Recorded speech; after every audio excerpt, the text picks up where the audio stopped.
Microphone checker, 1 2 checker. Microphone checker, 1 2 checker. What's the deal, my people? You know what it is. The Don Tony Teflon. I'm back at you with another one. And this one is supposed to be House of the Dragon update, but it may not be that. We'll see how it goes, what we talk about. But I am here and I am joined by someone I consider my good friend. He was with me from the beginning when we first started out. He was down with me since all that time. I know you have not seen him in some time. That's because he had to go and become some big city lawyer. And now he is back hanging out with us small folks. So I really do appreciate it. He is the one, he is the only, he is the moderator for the small council, Charlie of Westeros. What's the deal, brother? Hey, folks, man. It feels like I've gone back to 2014 hearing you introduce yourself, Tony. It's like time never moved. Thanks for having me, first off. It feels kind of weird being back on YouTube. I haven't done a video in over a year now, and I think the last time I did a video was probably on your stream, in all honesty. So I always appreciate that you have some time for us small folk who are no longer YouTubers. And who've become lawyers, well, soon to be a lawyer. I'm in the middle of studying for the bar, so I've been kind of MIA, even though I wanted to talk about a few things Game of Thrones related on YouTube, but, well, maybe that'll come in a few months, who knows. But for now, I'll share all my thoughts with Tony here, whatever you want to talk about, whether it's Fire and Blood, whether it's other GOT-related topics. I'll let you take the lead. All right, so, we will go through some things. Now, people don't know who Charlie is. Let me explain. Charlie has a very successful YouTube channel. I still think you have over 20,000 subscribers, even though you have not even done a video in probably 10 years. I still think you probably have over 20. I remember you had 20,000 subscribers, over 20,000 when I was probably like 8. So if you would, when I was like 8,000. So if you would have been there, obviously life is more important than YouTube, right? But Charlie would have definitely been one of over 100K easily, probably up to 200K right now. He's very popular. He speaks like 3 different languages. Right? Am I correct on that? 3 languages? Well, 2.5.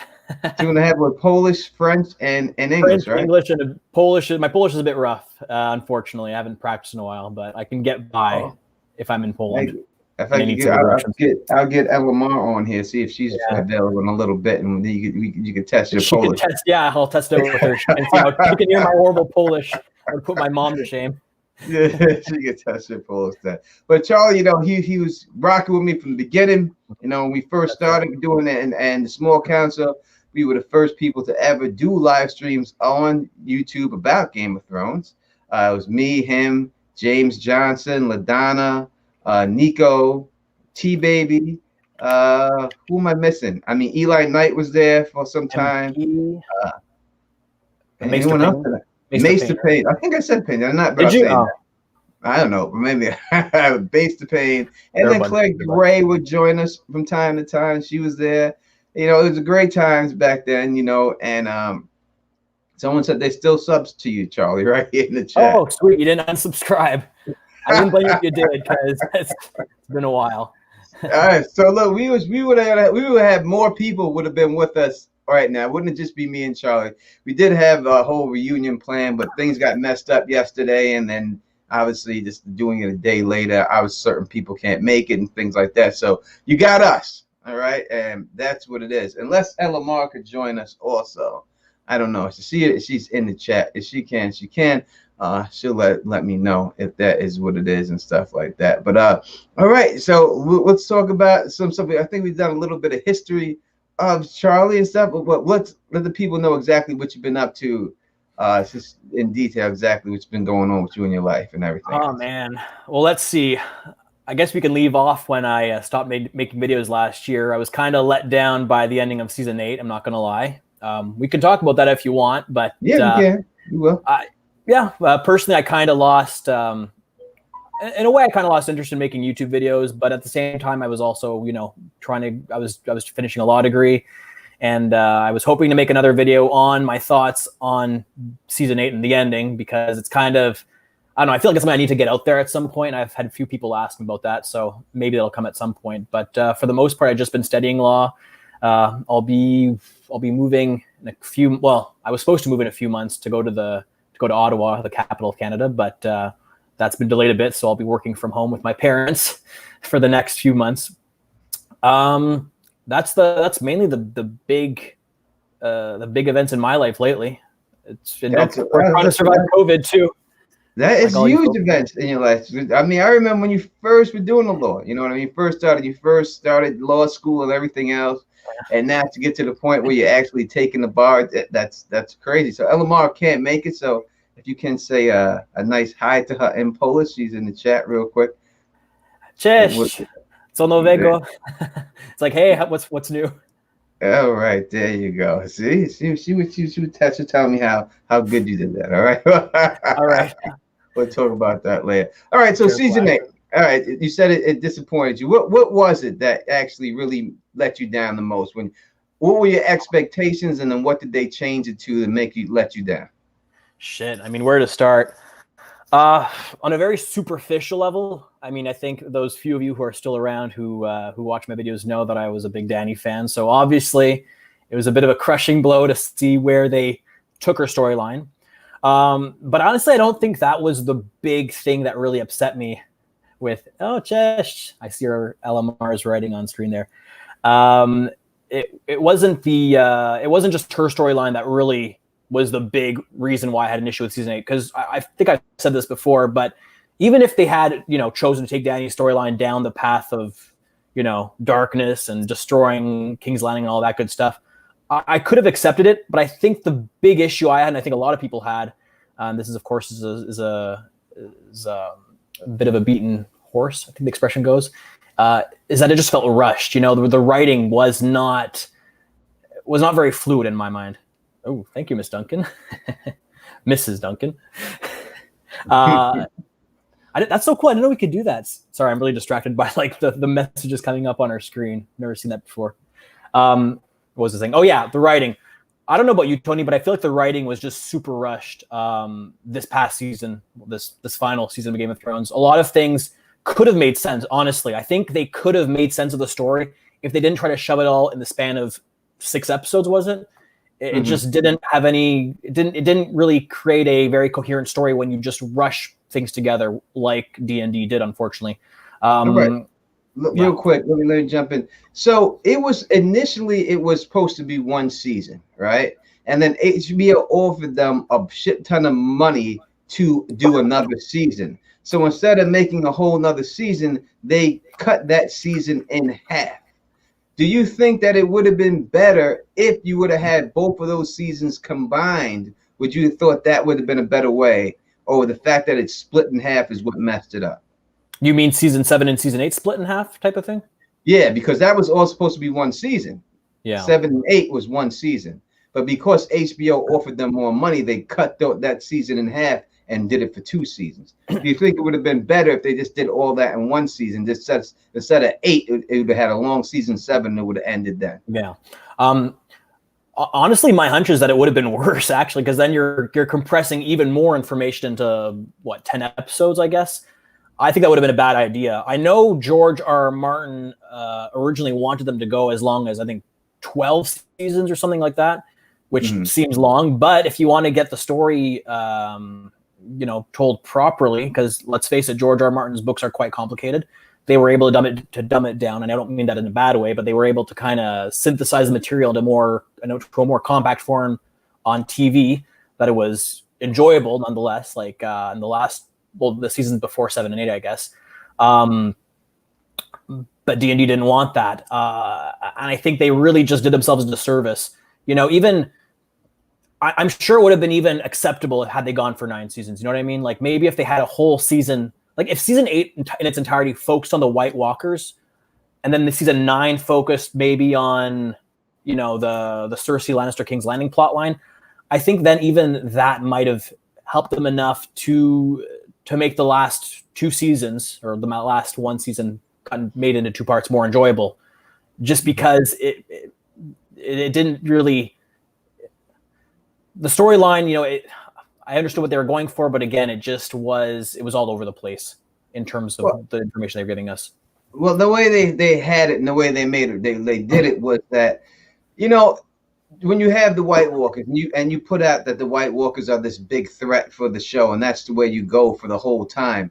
And then when they finally get the first battle, the true battle with the White Walkers, you defeat them, the first battle.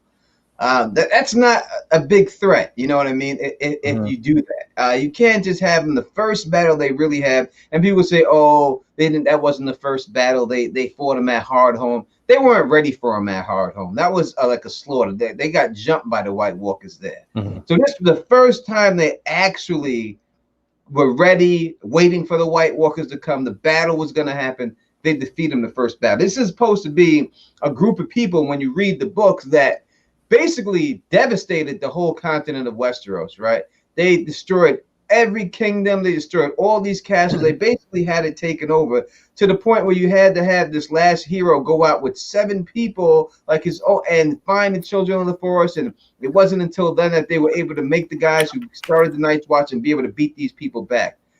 They were, and now they were able to do that in one episode. So I think that's where they lost. Those people should have been defeated at Winterfell. There should have been no wins at Winterfell. They should have definitely lost at Winterfell, I believe, and then been pushed back to the Vale.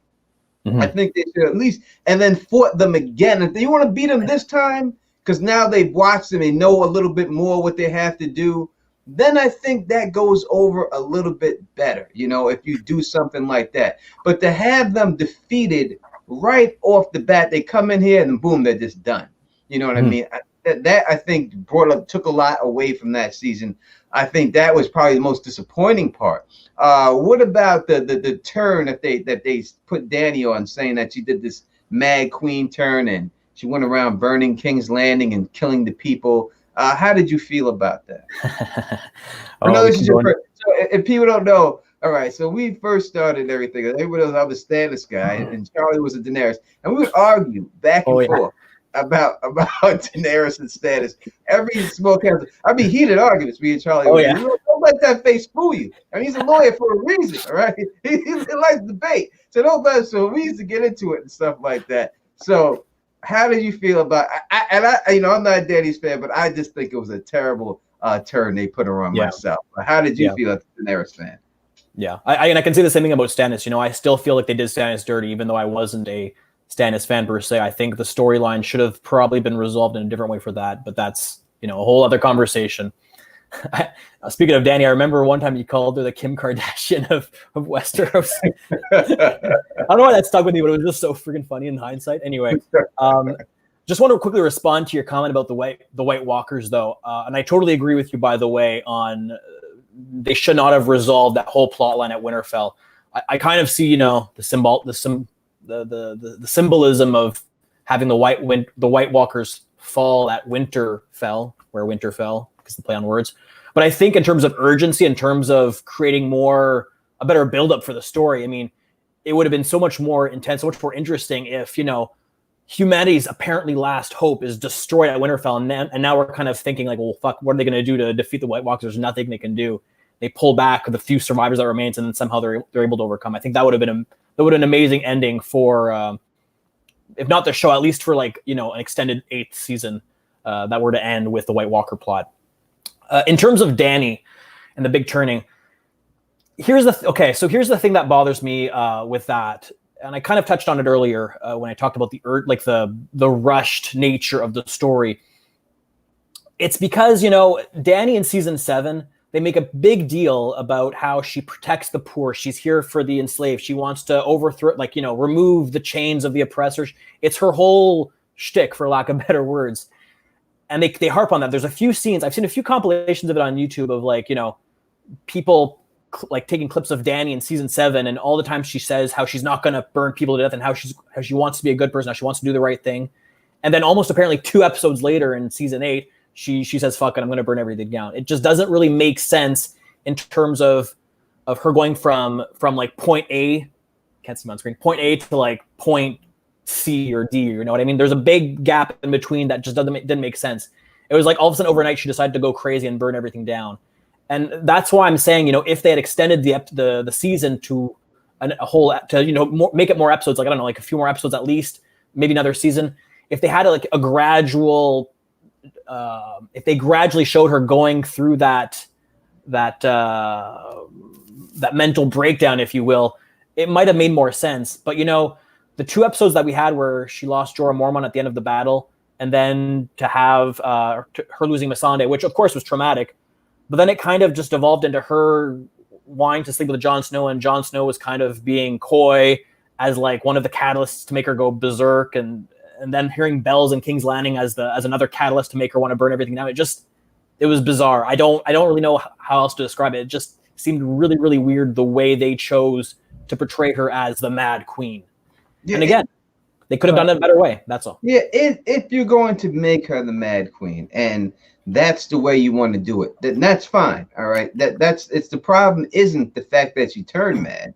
I know a lot of women got mad because they named their babies Daenerys, right? So when that term really messed up their baby name choice and stuff. So I know they got mad because of that. But you have to set this up seasons in advance, right? Yeah. And when they try to say stuff like, oh, she hung all the slavers, that was a key of who she was. And I'm like, that's not good enough because she's hanging bad guys. You know what I mean? You have to make her do something to innocent people to make her do something like that. You have to show that, hey, she's a little unhinged. And the whole Targaryen madness thing, to me, is a fluke. It's just people talking shit.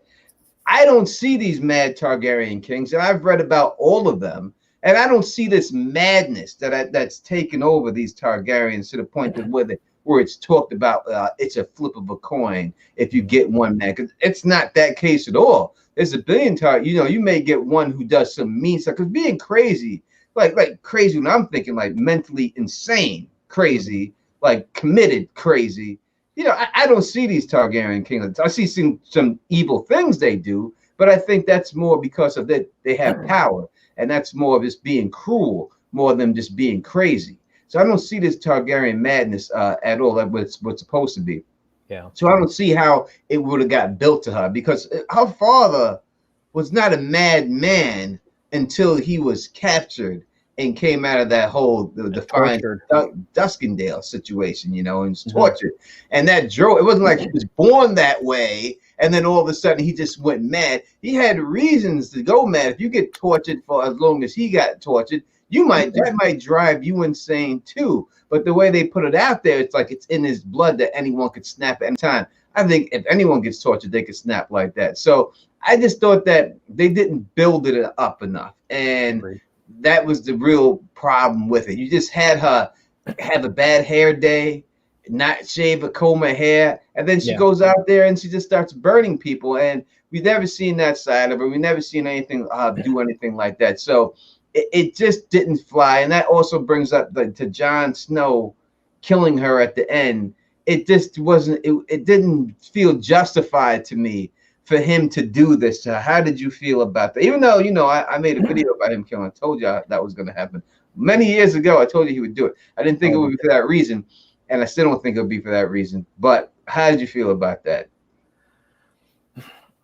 Honestly, I had mixed feelings about Jon Snow's character in season 8. In that circumstance, I see where the creators are going with having Jon kill her. I get the point, but it just seemed like the way the story was told, like the whole, Jon is now in prison and then he gets released because Sansa and the other lords have to do dealings with Grey Worm. It just again, it seemed forced. I don't really have any concrete feelings on the matter, just because there wasn't much information that was given. A lot of what kind of happened from that point on when he stabbed her till afterwards was kind of left to her own imagination. And it was almost like they tried to just create a way for Jon to kind of go back north of the wall without becoming king. You know what I mean? It didn't really seem like the way it was shown on screen. It didn't seem like a very organic process in the way that maybe the show creators had hoped. I think there might have been better ways for them to show Jon kill Daenerys. And I'm sure, like you mentioned, you had a theory about that. I'm sure it probably describes a scenario that's way different than what we saw on TV. But that has the same kind of ending in a way. Just to touch on something you mentioned about the Targaryen madness, though, when we look at Daenerys becoming the Mad Queen, I almost feel like D&D, and with all due respect to them, I kind of think they just, they had read about the flip of a coin and the Targaryens and a Targaryen could go mad or be totally normal. I also feel like they heard that one, saying or whatever, and they just kind of ran with it when it came to Daenerys in the last season. I don't really, my hunch, maybe I'm wrong, but I almost feel like they never really intended for her to go mad in the first place, just based off of how they developed her character for the first 7 seasons, really. And you kind of touched on that, her development for season 1 to 7 was very different than what we saw in season 8. And then, like you mentioned, people talk about how she burned slavers and how she burned very, very bad people. And she did, arguably maybe morally questionable things, but it was never the exact same context or manner as what she did in season 8. So I just want to touch on that. She locked the dragons up for killing one boy. Right? Exactly. All right, she locked them up, locked them all down just for killing one person. And now all of a sudden she's going to use them to kill the whole city and just go for no reason. For no reason, just go around and kill the city. And then why did you have this whole story and talk about early on of how the Mad King planted wildfire all over the city, and then not to pay that off? Like, if it was going to do anything, was going to destroy the city, it should have been that wildfire that the Mad King placed all over the city. Why didn't that come back into play? You used wildfire twice. You in the show, you used it at Blackwater, and then you used it again at Cersei. Used it. So why wouldn't you do that and let that destroy the season if that was the case? They should have. That should have been what it should have been. This decision was made strictly by Dan and Dave. I don't believe they got that from George R. R. Martin. Maybe he does say that she's going to do something, but I'm sure George R. R. Martin will make it better. I just don't see him doing that. I really don't see Dany turning mad. It just doesn't make any sense to make her go mad in the books. I don't see how that adds to the story and makes it better. Yeah. And the fact that, Jon listened to Tyrion. I mean, this Tyrion, this is a man who was in jail on death row, about to be killed himself. Why? Obviously, he's going to say anything he can say to save his own life, because he's about to get killed. So why would they have him believe someone on death row? If it was someone like, say, Missandei never got killed, right? And then Missandei goes to Jon like, yo, she's not the same chick I remember. You have to do something, Jon. Now that's more believable, because we know Missandei cares about her. We know Missandei would be the one. If she went to her and said, yo, I was with her this whole ride, and this is not the same girl I know, something has to be done with her. Instead of this guy who's locked up in the dungeon, what I mean, about to be executed, steering you to kill her, and the only way he could save his life is her being killed. I just don't like the way they did that. So, wrapping this up, let's talk a little bit about the ending for each character. Do you think that they'll end the same way in the books? All right, Sansa Stark becoming the queen of Winterfell in the north. Do you think that's the way it goes down? Do you like it, and do you think it goes down like that in the books? I don't right away. I don't think Sansa becomes queen of Winterfell. She might become, wardeness of the North. I feel like the whole Sansa Queen of the North storyline was a show creation. I personally, that's my hunch on the matter. If we look at all the regions of Westeros, especially the way George R. R. Martin talks about them, there's a lot of regions that are very much separatist in the sense that they want to break away. Look at the Iron Islands with Yara Greyjoy, and suddenly at the end of season 8, she's down with becoming part of Westeros, but not Sansa. Sansa really has to break away. That didn't make any sense to me. Dorne as well. I mean, Dorne was historically independent. It doesn't make any sense that, the North would want to break away, but Dorne's going to want to stay part of the Seven Kingdoms, just like the Iron Islands. So I don't think that's going to happen personally. I could see Sansa in a position of power in the North, certainly. I don't see her making an independent kingdom, at least not the way George R. R. Martin describes the Seven Kingdoms. All right, Arya Stark, killing the Night King and sailing west of Westeros. How'd you feel about that?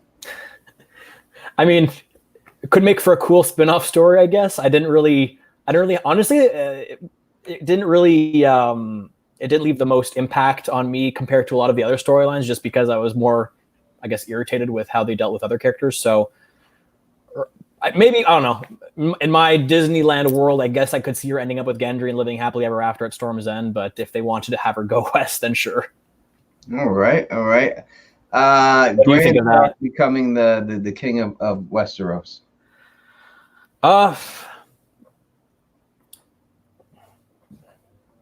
have trouble imagining that too. Honestly, I still see Jon Snow becoming the king, or at least an offspring of Jon and Daenerys if she's able to give birth at some point. I know that Miri Mazdor spoke against that possibility, but I wouldn't be surprised if prophecies get changed a bit in the end.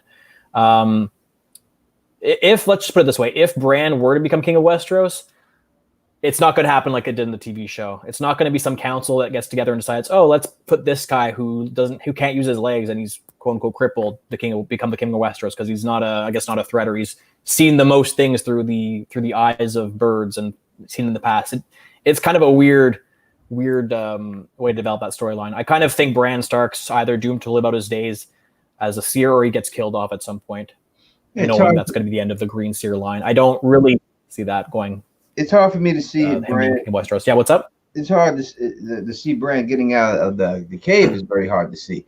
Oh yeah, the way they have him set up there, possibly he would, but Bran is king. I have a whole series about that going on about the Children of the Forest. Y'all can check that out. That's going on. That talks about all that branding stuff and all that good stuff right there. I have a question for you, Tony, if you don't mind. Yeah, I know you had a big theory for a long time during the show that the Children of the Forest are actually evil. They are evil. Okay, so you haven't changed your mind then, right? No, of course not. All right, I just want to double check with you on that. It's been a while. No, they are evil little bastards. You know this. Charlie has been saying this for years. That you have been. But maybe things change after season 8. And in my theory, I said I don't believe that that's Bran on the Iron Throne. I believe that that's the last Green Seer. I think he got body snatched while he was in there, and that's not Bran on the Iron Throne. That's the last Green Seer. I don't think that there is, there's a reason why the guy is called the last Green Seer, right? Last means last, right? You can't be last and then someone come after you, right?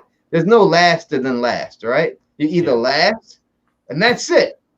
So if you go meet a person and they say, hey, this is the last Green Seer, how do you become another Green Seer, right?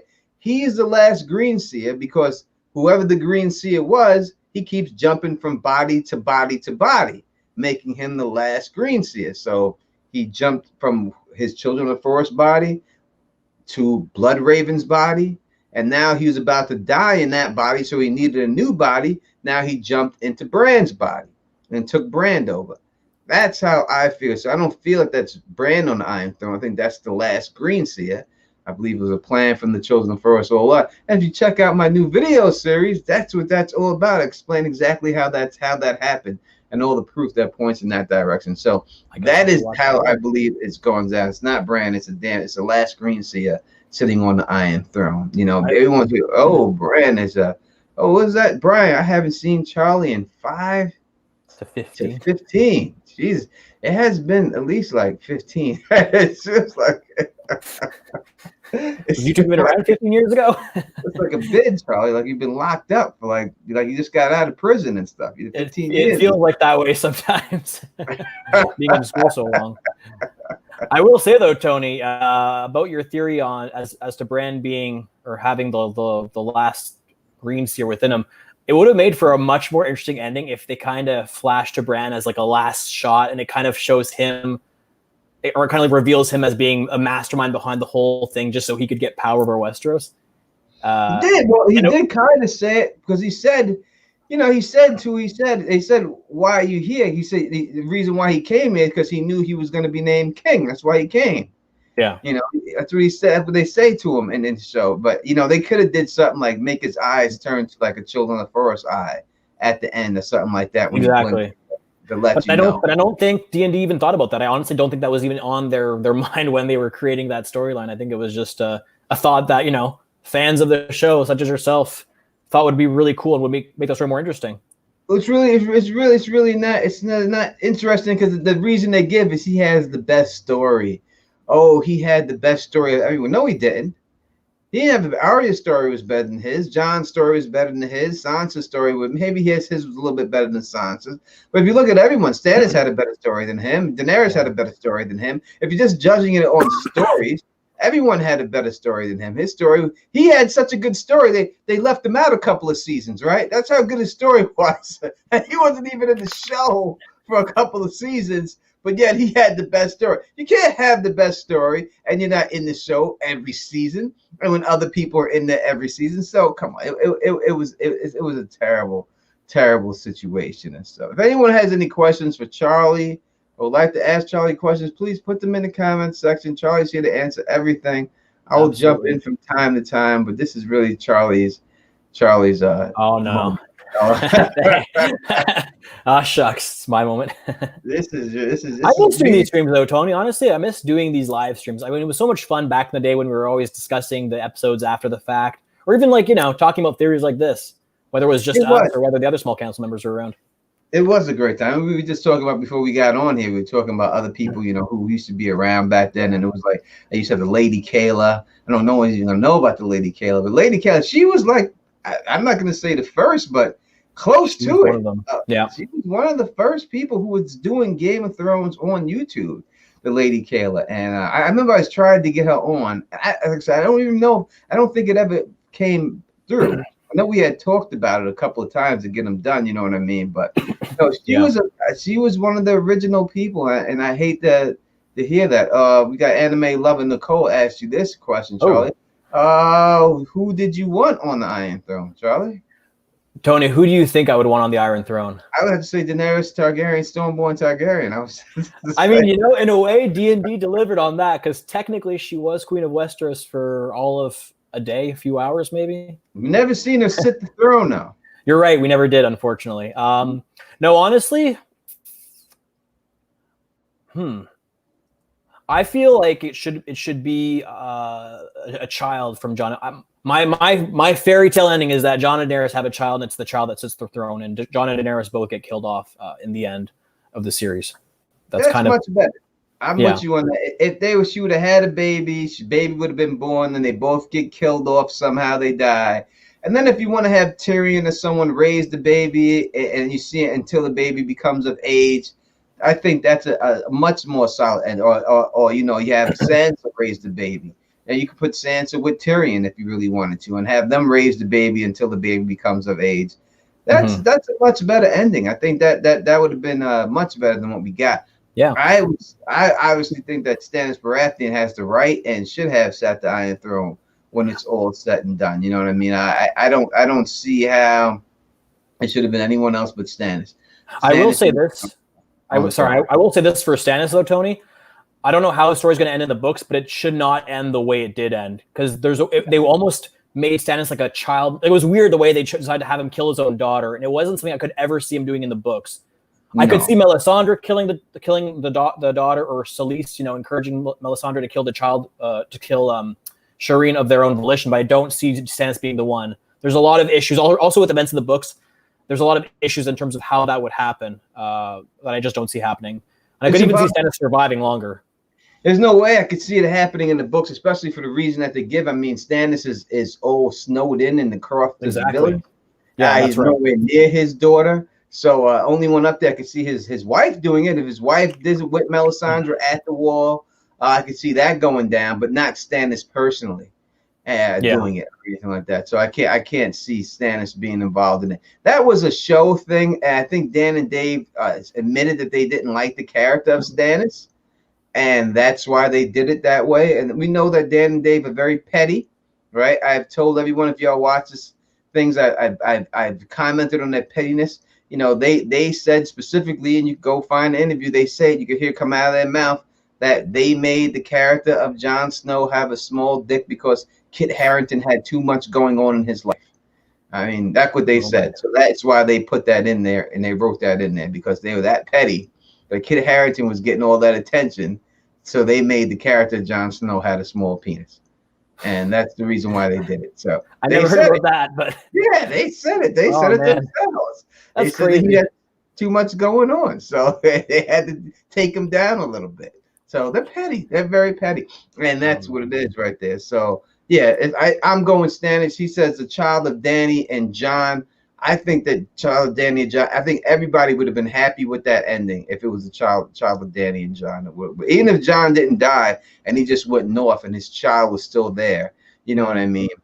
Even Bran Stark, if they had chosen to do your version of the endings in terms of the Children of the Forest plot, even that would have been better with the way they chose to end the story with Bran on the throne. No doubt about it. I think what up NYDA and everybody else out here. We'll give shout outs later on and so. All right, let's go from Game of Thrones to the new series that we have from Game of Thrones, and that is House of the Dragon. We know that this series has been green lit for the whole season, which means we're getting all the episodes. There's no pilot that has to be passed and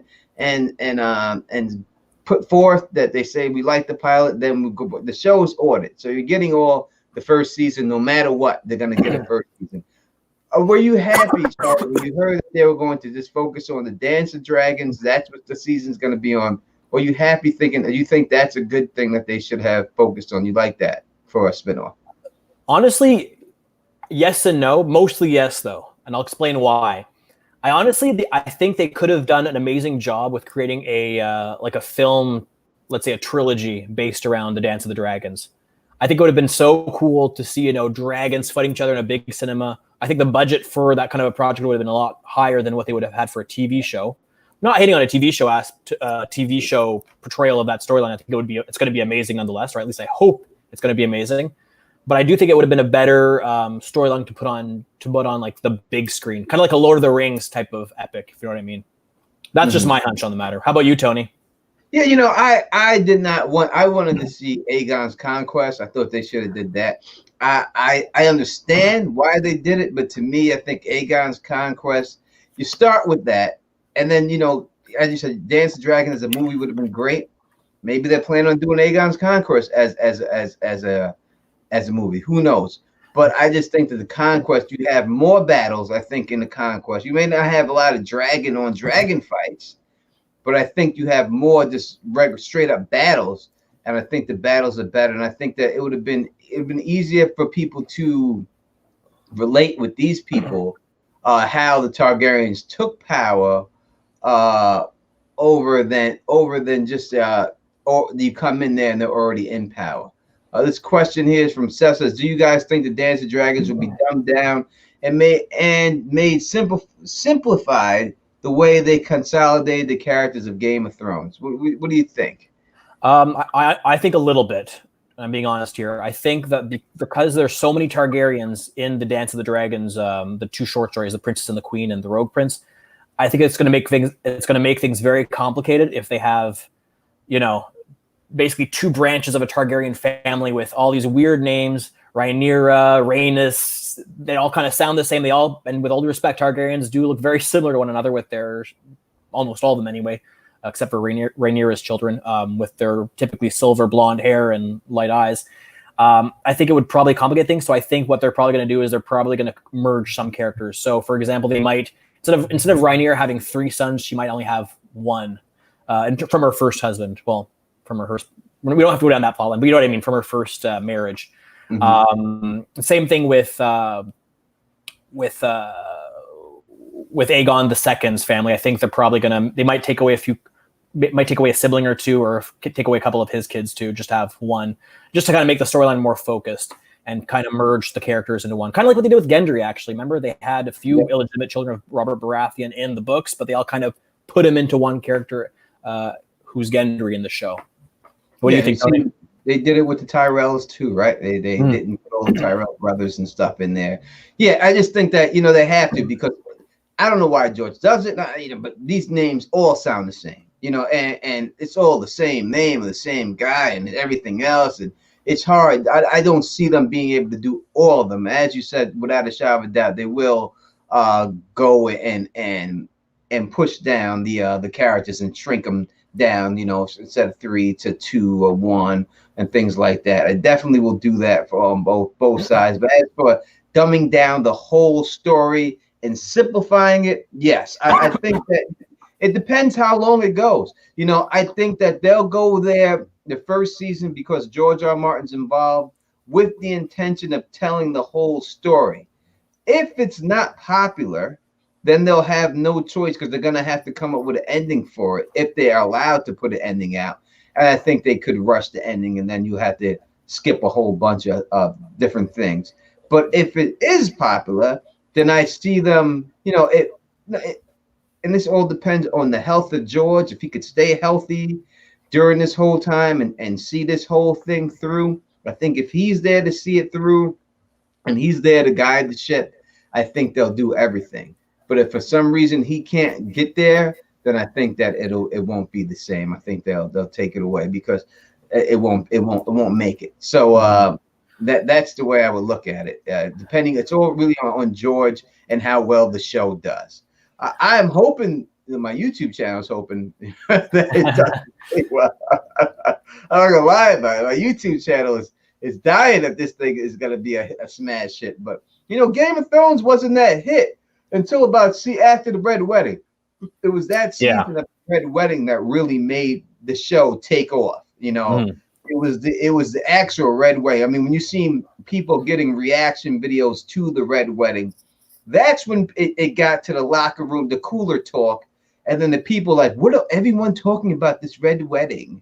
What is all this Red Wedding stuff? I have to see it.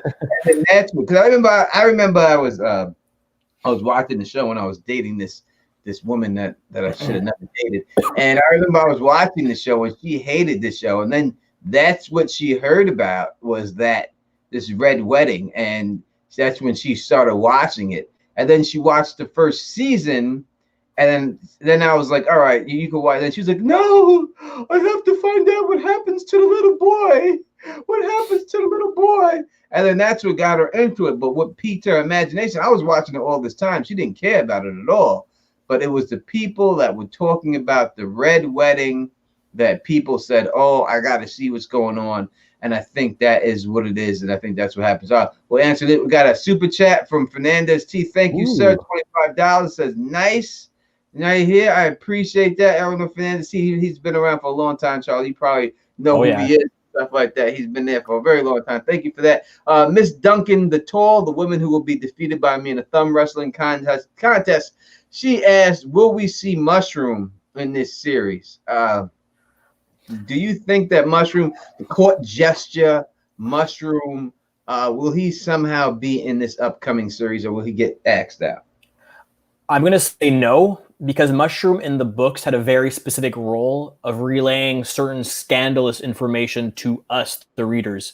Because, you know, the book was kind of written as like a maester, I think it was like a maester recounting the story of the Dance of the Dragons. It wasn't like it was happening in real time, like in A Song of Ice and Fire or Game of Thrones. But I think, of course, the TV show, we're going to just see things as they occur. So there's not really a need for Mushroom to play that role of revealing the scandalous information about who Rhaenyra's kids, who the father of Rhaenyra's first kids really are, for example. Maybe they'll throw him in there for, you know, as like an Easter egg, but I don't think his role is necessary anymore. What do you think, Tony? Yeah, I just think that it won't happen because it's really just too. It's what's the sense? I don't know how you come off Peter Dinklage and then you're gonna cast somebody else, another dwarf with a big member, right? We've already seen this with Peter. You're gonna play that trick 2 times? I don't think so. I think maybe you see, someone in the background juggling. You know what I mean? Maybe they have a dwarf, but not in the role as a prominent position as they put him in the books where he's telling the story. It's not going to be a narrated story. If it was a narrated story, then you could show him, and then you see him talking to some kids, and then flipping a page of a book, and then they show what happens. Yes, but no, he's not going to be in it for anything else. I don't see him making it into the show at all. As I said, maybe as a background character, but that's it. We got a question here from House Lawbridge. What character are you looking forward most to see? I'm looking forward to see Rhaenyra, honestly. And maybe it's because I was unsatisfied with Daenerys' ending, but at least I know what happens to Rhaenyra, and I think her storyline is really interesting and really fascinating. So I'm looking forward to seeing Rhaenyra personally. Yeah, I like Christian Cole. I don't like him as a person, but I think he has an interesting character. I said this before, so my answer was stolen, so I couldn't say it. But I think that him being cast is crucial to the story. You got to have a good Christian Cole. He's the guy in this show. So I think that I look forward to seeing him more than. I mean, everyone's gonna say Daemon Targaryen. I know everyone with Blackfire. I know everyone thinks he's the greatest and all this stuff, and everyone's gonna want to see him. But I think Christian Cole it's crucial that they get that casting right. They cast the right person for him. I know who I think they should play him. I want to hear that, Tony. Who you think? I gotta make a video on it, Charlie. All right. To be determined then. I'm also looking forward to seeing. Is it Nettie, her name, or Nettle, the little girl who rides? Yeah, Nettle, who rides Sheepstealer. I'm curious to see what they're going to do with that if they include her in the story. So these are some of the characters that could be broken down, right? That may not make it all the way. You're gonna have to have some other dragon riders come in there. You know what I mean? You may have to have Hard Hugh Hammer, right? You may have to have him, and you may get Nettles, but you may not get the rest. You know what I mean? Yeah. All the other people who still got dragons, you may not get those.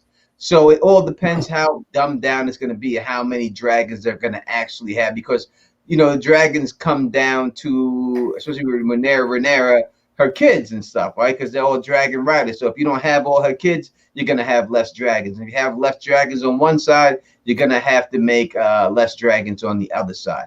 I hope they do her. I would think that in this age of making people, of being people of color and putting them in there, I would think that the one black character, you would get in there somehow. As I said before, I'll say it again. They better not make that the ugliest dragon, the brown dragon. They better not. I mean, it's not going to go over well. That if you have all these other beautiful creatures and beautiful dragons that look so good, then all of a sudden the one brown dragon in the books, this is the way George describes him, is the ugliest, dirtiest piece of shit looking dragon. You know what I mean? Can't do that, man. That's just that looks bad. It's a bad look.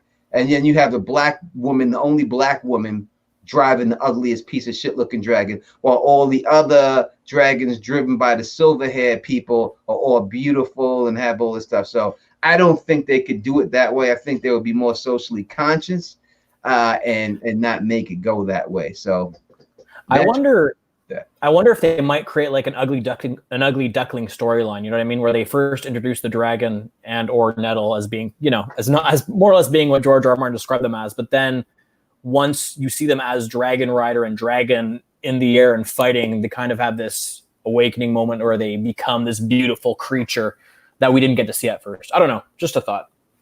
Yeah, John Delavento was in the building. John Delavento, great musician. He is the creator of the Don Tony Teflon's music and stuff. Oh. So shout out to John Delavento. He's a very great creator. I was wondering who made your music. I was wondering who made your music. So that's the mastermind who created the theme. He makes everybody's music. He's the behind the scene music creator. He's the one who makes all the music for every,body. You know what I mean? I had no idea. I have the hottest music, but that's just between, that's just the way it has to be. But everyone's music he makes. He's a great composer and musician. So and he has a great he does a live stream. He has a group called the Creators Guild, where he does it with Heidi Costume Co., whose channel is Costume Co., and she breaks down all the costumes of the show, and then he goes through all the music of the show, what the music themes and how they mean and everything else. And they have another lady, sorry that I'm forgetting her name right now, but she does something else. I think breaks down the scripts and things like that. So I think it's very interesting what they do. Yeah. That's very original. It is very original, and I like it, and they should keep doing it. I was just on Heidi's channel. We did a curse review, and people didn't like the fact that I said bad things about the show. But listen, I say the truth about whatever it is, and that's just what it is. So whether you like it or not, I'm not a fanboy. I don't walk around in Game of Thrones underoos. All right, I know some of y'all would like me to, and probably would like to see it. But I do not. We have a visitor with us.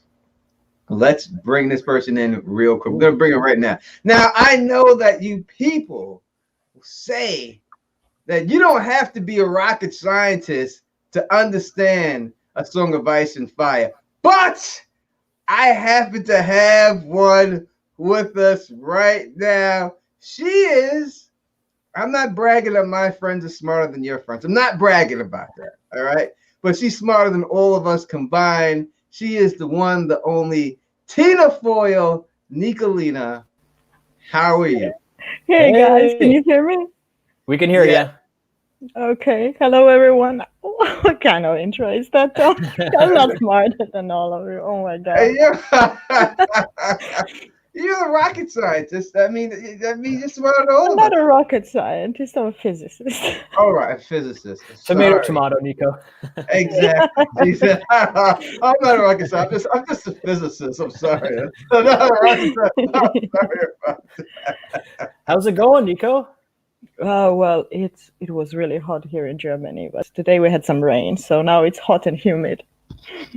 It's so nice to see you, Nick. I have not seen you. I see you on Facebook in pictures all the time. And looking as Yeah. beautiful as ever, Oh, And thank she you. has her hair pulled back. I know y'all last time you seen her, she had no hair. Look, everyone's commenting, like, look at her hair, right? She had no hair. Now It she is has hair. long. Look at this. She had it pulled back, so it was to giving the old. Now you can see Wait, all the hair that's on. There Wow, she there's a lot of hair, and is. it's been cut a few times. Yeah. And people haven't been and don't realize Nico was bald all the whole time. Yep. Whole She had the season. G.I. Jane look. Yeah, she had Jane looked the whole. She's the Sinead O'Connor of the group and everything else. But there she is. She's chilling. You know what I mean? So you got your hair is long, my beard is long. Listen, that is what's going on. So Nico, I know that you were on Scientific America on the cover magazine. Oh, only nature. All right, I'm not bragging about, but please tell the people what you've been up to since we haven't seen you in a long time. Oh, I've designed a dark matter detector. No big deal. Just a dark matter detector, you He know. actually says that. He said, "Oh, I just happened to design a dark matter detector." Think of that's not a vacuum cleaner you designed, right? Dark matter detector. Now, what did this? Well, wait. If I designed a Dyson, I'd be rich now. I'm still a poor motherfucker as before. Yes, all right. That it would have been a little more marketable. I mean, and not everyone can have a dark matter detector in their home right now, right? So Why do I look so red in this camera? Huh?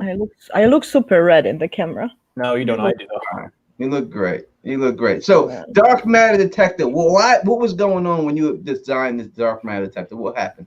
What was all that about? Well, I got a job. I moved to Mhm. Germany, and I was told to do that, and I did it. But now I'm moving to the UK actually. You moved to the And, UK for a new job. Yep. Whereabouts? London? No, in Newcastle. Oh, okay. Yeah, so Nice. that's gonna happen somehow during COVID-19. I don't know how, but it's gonna happen. At least you guys can travel. Yeah, I've traveled a lot in the last few years since we've seen each other. I've been to South Africa. I've been to Poland, Charlie. Oh, really? Warsaw? Warsaw and Lublin. Lublin. Okay, very nice. Yeah, a very nice place. Warsaw, Lublin is just a small town. I went for a wedding there. Oh, okay. It wasn't for studying or for work then. No, it was we were Oh, invited okay. to the wedding. So Oh, very nice. yeah, Very exciting. Nico, I'm sure I Tony's. got a divorce in the meantime. Got a new boyfriend. Oh, really? Yeah. What? Yeah, I see that. So I didn't it know was about very fast too, man. It's like nobody had a chance. You know, Nico, she's with this man, and as soon as she can break up with this man, she goes away. She disappears for 6 months, and boom, another man pops up. So all you people that were out there that was trying to get with her, it was too late. Whoever this guy was swooped her up real quick, and I don't blame him. He's seen what he's seen, and he conquered, and he did a great job of that. People asking, "What is your accent? Is that a German accent, Nico?" No, it's a Slavic accent, I guess. Serbia. Proper Slav. Yeah. Maybe I shouldn't have revealed that. How, I mean, we chat from every now and then, but how you been doing, especially during COVID? You first, Tony? Oh, I've been doing all right. I've been here. I've been, holding it down. I'm working on a novel right now. I'm trying to get that done.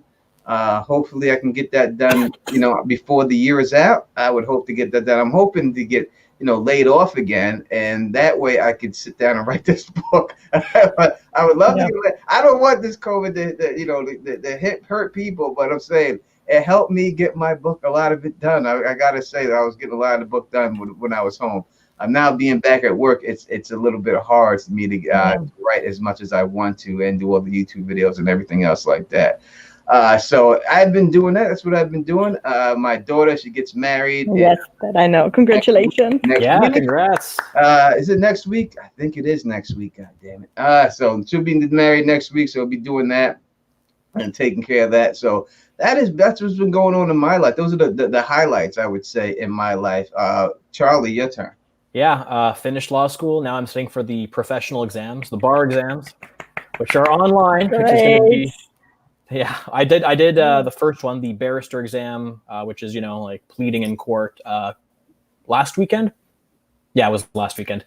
And I have another one coming up, the solicitor exam in about 3 weeks in late August. So that's my life right now, is just reading this material that I have right next to me all day long and then taking notes and eventually writing an exam. So that's me for now. And hopefully I'll be doing more videos soon, like Tony, although I don't think I'll ever be as dedicated and as efficient as Tony is when it comes to YouTube and with writing books and stuff like that, which is impressive. It is impressive, yes. Well, we'll see. We'll see how good the book is. We'll see how impressive it is. Only like one person, only Elamar has read some of the books. She says that it's very good. I take her word, but she is my podcast partner. So, no, but she would tell me. I told her she has to tell me the truth, man. Elamar, I don't know if she's still there. Elamar, are you from, you live in Poland or do you live in North America or another country? I can tell you. I'll answer that question for her. I know that she's on the road right now, but no, she lives in the United States. She's originally born in Poland, and she moved to, I think when she was 8 years old, she moved to the United States, to the state where she's at right now. And so she's familiar with Poland. She grew up there for a little bit of time, and then she moved over here. So she speaks fluent Polish like that and everything. Yeah, because when I heard her speak English, I was like, she doesn't have an accent at all. So I was kind of curious about that. Oh, she does. If you listen to her, yeah, she has a very heavy accent. Actually, she has you hear her talking. Maybe I haven't listened closely. Yeah, you gotta listen to her. But yes, I'm over there giving her a whole background. Like I do know everything about her, so I can do that. Okay. Anyway, to Nicolina, you look beautiful, right? We're so happy to have you and so you can take time away from. I know you're busy right now because you have a thing that you're doing, and we're organizing a conference. So thank you for taking the time to join us here and talk with us and everything else and all that good stuff. I know that you're Game of Thrones, you've been so busy, you're not really haven't had a chance to watch and do all this stuff, and no, unfortunately not. Jet setting the world and everything else, and crisscrossing the continent. Don't come to the United States in New York, but that's fine. That's fine. You've been everywhere else. You made it to South Africa. I have to get a visa to go to. I have to get a visa to. I mean, like everyone, right? Mm-hmm. But it's a bit tricky. But I plan to do my USA road trip one day. All right, we're waiting for you. Wait, the only one who's actually did it is Sweet YFT is the one who made her way, and I met her in New York when she came out. Yeah, that's right, you did. Yeah, it's crazy. I live maybe an hour from the U.S. border, roughly, and I've not been to the U.S. in a long time. I've never actually been to a major American city, for that matter. I've never been to New York. You're an hour from Buffalo? Yeah, thereabouts. Maybe a bit more than an hour, actually. Probably. Like, I'm near the Vermont border, the Vermont, Maine. Oh, you're by Vermont. I did a show in St. Hubert. Oh, really? Yeah, I did a rap show over there before. Oh, in a club, right? Yeah, in a club called That's right. I think you told me that story. Over there. So I'll meet you out there. I'll cross the border and come over there and hang out with you, Charlie. Yeah, you should come up and do another show. I'm about 2 hours. I think I'm 2 hours. I'll say an hour and a half, 2 hours from Buffalo. Okay. So it's not that. It's nothing for me to drive up there and do everything else. I could definitely get out there. I'm not far from Newport, Vermont. I don't know if you know where that is. It's a small town, but that's what the closest place is to me. Yeah, I could get to Vermont, no problem. That's easy. Yeah. I could definitely do it. I know when I had to go to Michigan, it's faster for me to go through Canada to come down to Michigan than it is to go to the United States. Yeah, without a doubt. All right, Nico, don't leave us. No, I want to move to I'm pointing in your camera. Okay. It's actually the other direction. All right. I want to have a cigarette, maybe, if it's allowed on your channel, Tony. Yes, of course it's allowed. We're adults. You can, if you wish. We will wait for her to do her move. We will. a question. I remember she used to always walk around and be on there while she'd be walking. She's like, oh, I got to go get a cup of coffee. Then she'd walk to the kitchen and she'd grab a coffee and come back. So this is very Nico-ish. Oh, it feels so nice to see everybody here. 3 members. I really missed you so much. This laid back discussions or just chatting. Oh my God. All right. Sorry, I ran into laundry. Drying rack, sorry. I know you're not up to date with Game of Thrones stuff, Nico, but I want to hear what you think about the upcoming prequel series about the Targaryens, if you have any thoughts. I'm sure Tony is wanting to hear about that too, right? Yeah, and if you don't, you want to go back. I don't know if you've seen the end of season 8, right? The last season. Did you watch it? Yes. All right, you can give your thoughts on that if you liked it or not. We don't know that. Did you like the ending of season 8? You thought it was garbage? It was garbage. But I'm glad that it was done. It's like behind. I don't care anymore. But regarding this show, the first time I heard it was when you texted me on Facebook saying, like, do you want to talk about it? Because I really didn't know. Yeah, I'm completely out of the... I don't know. Since we stopped, recording on a regular basis, I just stopped caring, basically. Well, you make dark matter detectors. It's hard. It's hard to balance Game of Thrones with dark matter. Yeah, it's very hard to do. So we'll talk about what you do know about, and that's the last season. So what about the last season that didn't rub you right mostly? Well, they wanted to do a lot in a short amount of time, I guess. I mean, I do understand the decision of the producers that they also wanted to be done with it, obviously, because of all the shit they got online. But I'm not saying that I would be able to do it better, but maybe another season, if they could do it in 2 seasons, it might have been better. Mm-hmm. But now when it's over, I mean, no one talks about it anymore, right? Except for, like niche channels on YouTube. Yeah, just us. I'm not sure. We bitch about it still because it hurt. Well, you invested, you got to figure when you're watching a series, especially a series like this, you invest nearly 10 years of your life into it, right? You expect, not that you expect it to end the way you want it to end, but you expect them to at least respectfully do a good job, right? And don't rush it out the door. At least try to do some stuff. And it seemed like they tried to do some fan service. They said, hey, we're going to give you the Mountain and the Hound fighting because we know that's what you want. But we're going to make Daenerys turn bad because that's what we want to do. And we're going to make her burn innocent people because that's what we want to do. And I think that is the reason why it kind of messed up. But they tried to do some fan service, and then they went away from that and just did some garbage. Yeah, but remember how season 1 had a really good pace? Mm-hmm. It was really enjoyable to watch, and then everything went wrong at one point. I don't know, but I don't know if I liked anything particularly. When was this aired, by the way? When was season 8? Oh, April, May 2019, I think it was when it was on TV. 2019, it's over a year ago. Last year. The Game of Thrones season 8? It was a year before last, right? Was it last year or the year before last? I'm pretty sure it was last year. The last season of Game of Thrones was on air last year because I was finishing my my exams in Sherbrooke. Oh yeah, I was already living with my. It's been just over a year. Boyfriend. Yeah, that's true. Oh God, it really is. But to me, it feels like it was decades ago. It does. It really ruined it. I mean, listen, when you have someone, you said you put almost a decade of your life into something. People like it's only been a year ago. Wow, at that time, it seems like it's been so long. They butchered it that bad that it just seems like it was just a terrible. So long ago, and so the numbers don't lie. People like 58.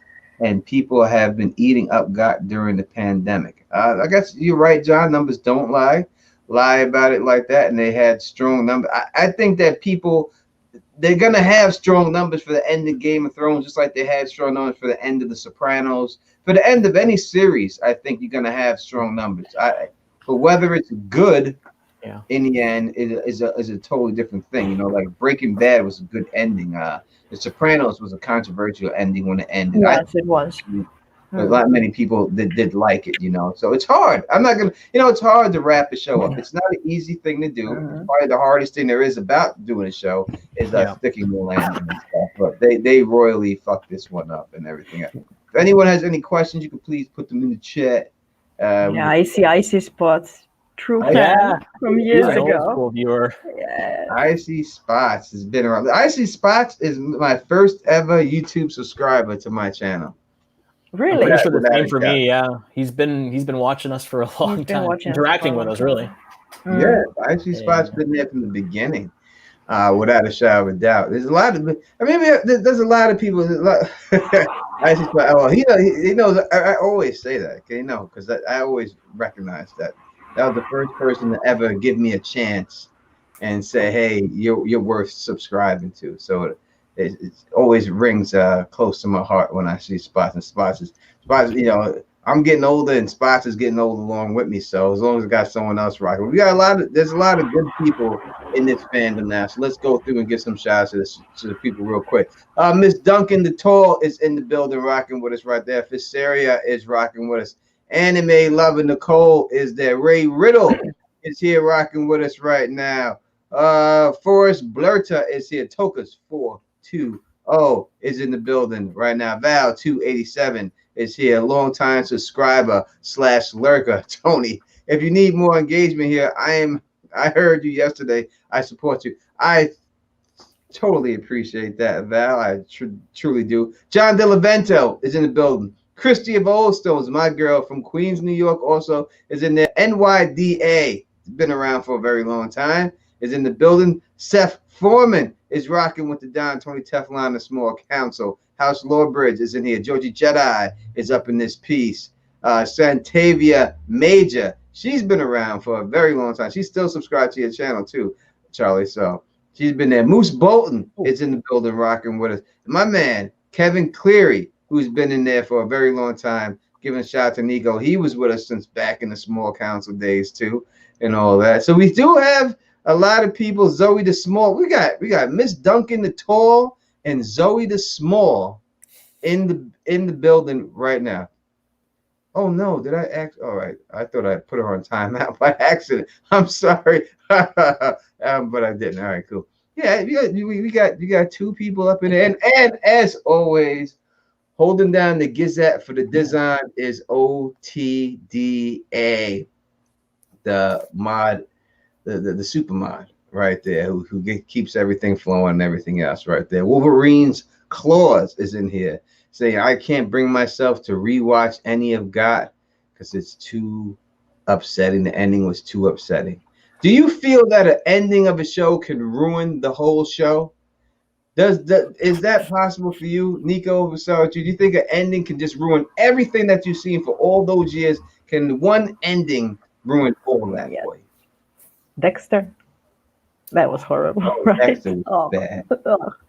Dexter was bad. I can't. Dexter was terrible, but I would say that Dexter was started getting terrible before that. Yes. It was falling off. I think the thing that made me want to watch Dexter again, we're talking about Dexter real quick, is when they killed Rita. That was very shocking to me. Like I didn't see that coming. That really hurt my heart too. I was very upset when that happened. Just like when they burnt Shireen, like that hurt my heart too. Those two things. So yes, I do believe that the ending is true, but you believe that the ending can ruin all the seasons just by having a bad ending.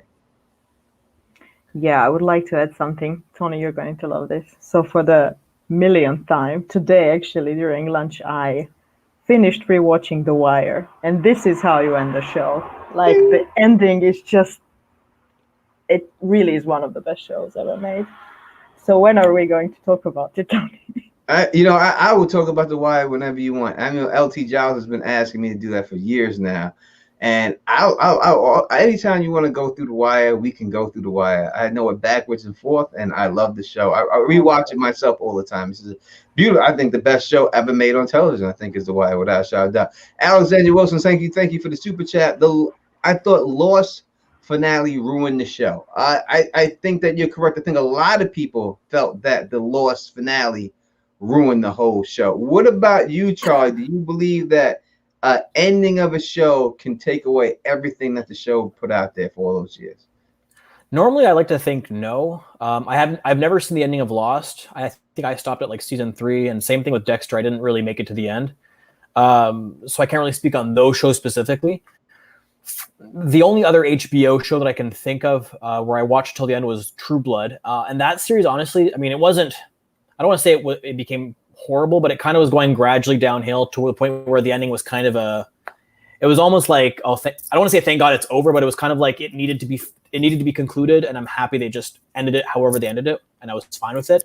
With a show like Game of Thrones, I'm almost tempted to say, yeah, it kind of does ruin the series, because you have this show that's been built up for so long and people are hyped to watch, and all of a sudden the ending just kind of goes down. Like it just kind of implodes, and in a way that does I feel like it did a little bit ruin the series for me to some degree, and I hate to say that, but it kind of left a bitter taste in my mouth when I watched that. Yeah.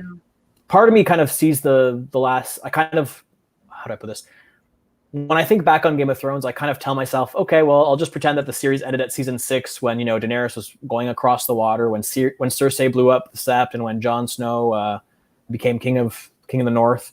That's kind of how I like to imagine the series ending, and I can imagine whatever happens next in my own head. But obviously, that's not what happened. So, yeah, I think in Game of Thrones case, it kind of did sour the series a little bit. And it's a shame. I agree with Charlie, if I may add. Yeah. Like for Dexter, I don't care because it was just like a entertainment. Whereas for Game of Thrones, we really invested ourselves in it, right? Mm-hmm. And for me, it started to be really annoying because when you're like on YouTube, I mean, it's not my job. I just do it for fun and because I like you people. But then, this weird stuff on YouTube starts happening, and then I'm like, I don't want to be part of it anymore. And then, of course, what I'm referring to is people take it too seriously. Isn't that YouTube, though? Well, yeah. I don't want to go there. All the drama behind the scenes, and no, thank you. Comments. The comments, like weird messages I started getting, and then I just stopped, basically. Yeah. But I really enjoyed, especially the first 3 books are really good. But then, the quality of writing, I would also say that it drops tremendously in the last 2 books, and then the TV show also started to become pretty weird, and I would agree with you, Charlie, because I still consider myself part of fandom, and I would like to rewatch it, but somehow because of this last season, it's like I'm not so sure. Maybe in 10 years. It's hard when you see how good it truly was. When you look at the ending of season 1, it's a great ending. It ended good. Bran getting pushed out, the building, good ending. And when you see the endings, and we get to the red wedding, that's what me and Charlie talked about a little before, saying, this is when it got commercialized. Right after the red wedding is when everyone started picking it up and everything else and stuff like that. We got a female inmate saying they love the small council, happy to see us all back together here and stuff. Thank you, inmate number 636. Hope you get released soon. Good behavior maybe or whatever. Hope it works out for you there, bro. If not, we got that commissary money for you. I'll hook you up with some Kool-Aid and some Intimates. All right, but when you see that how it ended before, Battle of Blackwater Bay, and you have all these other great endings and how the season ended, and I'm not just looking at the last episode of this series, you know what I mean? Because the last episode in the Game of Thrones is always a catch-up episode, right? So it was really episode 9 was like the finale, was really the big episode every year, and when you look at how all those episodes ended, it was just always done great. It just made you want to come back. But then I think when George R.R. Martin got out of it, when he wasn't part of the game anymore, that's when I think you started seeing it fall off. And I think that's when we started getting problems with it and everything else. And I think that, money got involved, big money, when it got that popular. I'm not saying they got lazy, But I'm saying sometimes people do have the tendency to rest on their laurels already, right? Like we already got a hit show. We got these people hooked. We don't have to do as good of a job as we did in the beginning to get people to watch because we already have them on the hook, you know? So maybe that is what happened to them when they got fat and became so richer and everything. That's when I started seeing them with pictures of stacks of money on them and stuff like that. You know what I mean? And all that stuff. So I don't know. Maybe that's how it happened for them. NYDA says, I tried to rewatch season 8, didn't get past episode 3 before I had enough. That's terrible. I do want to say one good thing about season 8, though. And that's the first 2 episodes were pretty good. I mean, all things considered, they were decent episodes. The build up behind them, I really enjoyed it. And also the song that Podrick Payne sang. I think I said that right. Yeah. Was it Podrick Payne that was singing? Didn't Pod sing in episode 2 of season 8? But right before the White Walkers are going to attack, that like suspense that they created. I thought it was brilliant. You know. Yes. I do want to give some. I want to give some credit to season 8 because I mean we are shitting on it quite a bit for good reason, mind you. But yeah, Jenny's song. That's right. Thanks, John. But the first 2 episodes, all in all, I think we all generally quite liked. Unfortunately, for the rest of the season, that can't be said. But you know, yeah, it just fell flat. Yeah, definitely fell flat. Yeah, I mean, I'm sure if we would rewatch now, we could manage to dig some good out of it for sure, because we always try to, you know, be positive, and that's the right thing to do. But now from this perspective, like, I just don't care. You know, you can always find, you know, silver lining. The battle, you know, wasn't bad. The Winterfell battle, it was just too dark. You couldn't see anything. So I just don't know what they were thinking. Like the battle itself, when you see them fighting, it was all right, but it was so dark I couldn't see anything in the battle. I couldn't distinguish anything. So it was hard for me to really get into it. Like every other, and I understand they wanted to do a nighttime battle. They wanted it to be at night because you know why they were going. The White Walkers are here attacking at night, but they should have, you know, I don't know if it's color correction. I'm not someone who makes film. They should have somehow lightened it up. But when they were shooting it, they should have realized, hey, this is going to be a problem for people watching this on their television set. Yeah. Here's a flash from the past that everyone knows. Sir L.T. Giles is in the building, rocking with us. Hey, L.T. Long time no see. LT has been with us from I can't even. LT has been here since I see Spot. LT's always been around. LT's always been representing with us and all that. He's always been there. So it's always great to see LT. But yeah, I think that they should have realized, hey, there's something going on here. There's something going wrong here with the lighting here.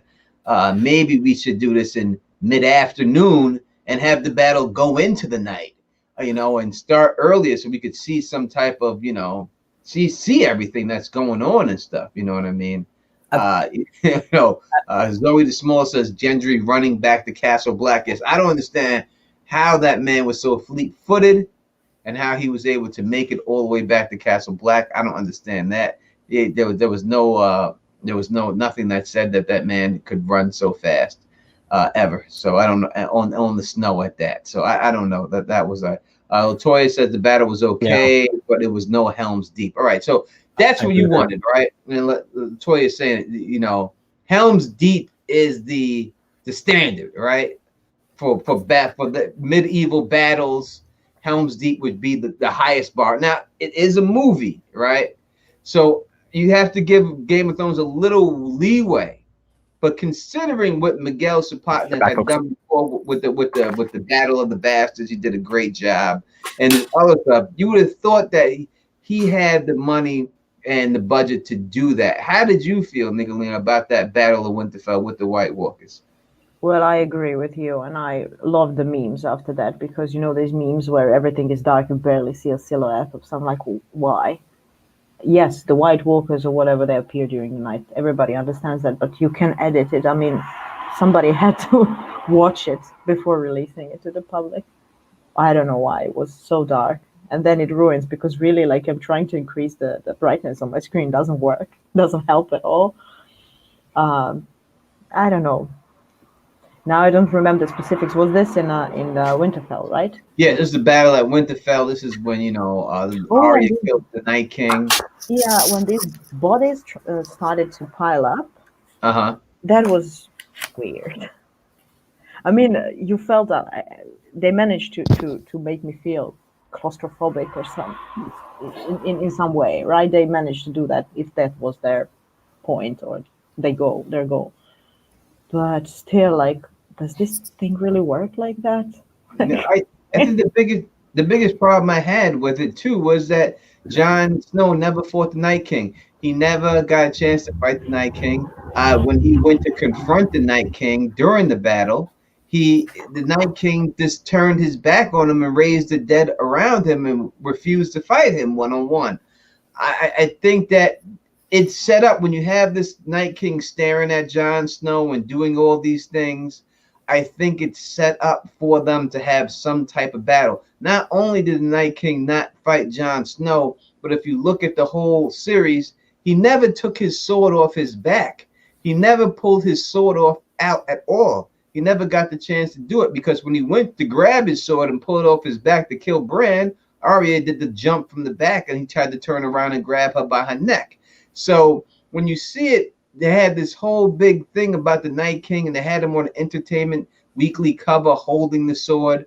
You switch the actor to the stunt guy who played Arthur Dayne at the Tower of Joy, who was able to dual wield two swords. But yet when it came down to it, you never let this guy pull his sword out. So what was the sense of switching the actor to a stunt guy who specializes in sword fighting if you're not going to allow him to sword fight? I just didn't see the sense in that or the build-up in that. Why would you build up this whole Jon Snow as such a great fighter? Who did he get the chance to fight with his greatness and prove he was a great fighter? I don't see that. You know, he should have been the one. And if you wanted Arya to kill the Night King, that's fine. But you had to have Jon Snow fight him first. So what do we think about that, Charlie and Nico? You want to go first, Nico? Okay, I'll go first. Honestly, I think it comes back to what we mentioned earlier, Tony, at the beginning of our discussion. There's a lot they could have done at the Battle of Winterfell to make it more, at least give it a better ending if they were going to choose to end it at episode 3 in season 8. The problem is I think they just made the White Walkers seem, for most of the battle, seem so overpowered and so unbelievably impossible to defeat that it almost seemed like they had to. It would almost have been more epic if they had indeed lost the Battle of Winterfell for everyone to fall back and have to fight them off later on at like a last stand south of the Twins or in the Vale of Arryn or somewhere like that.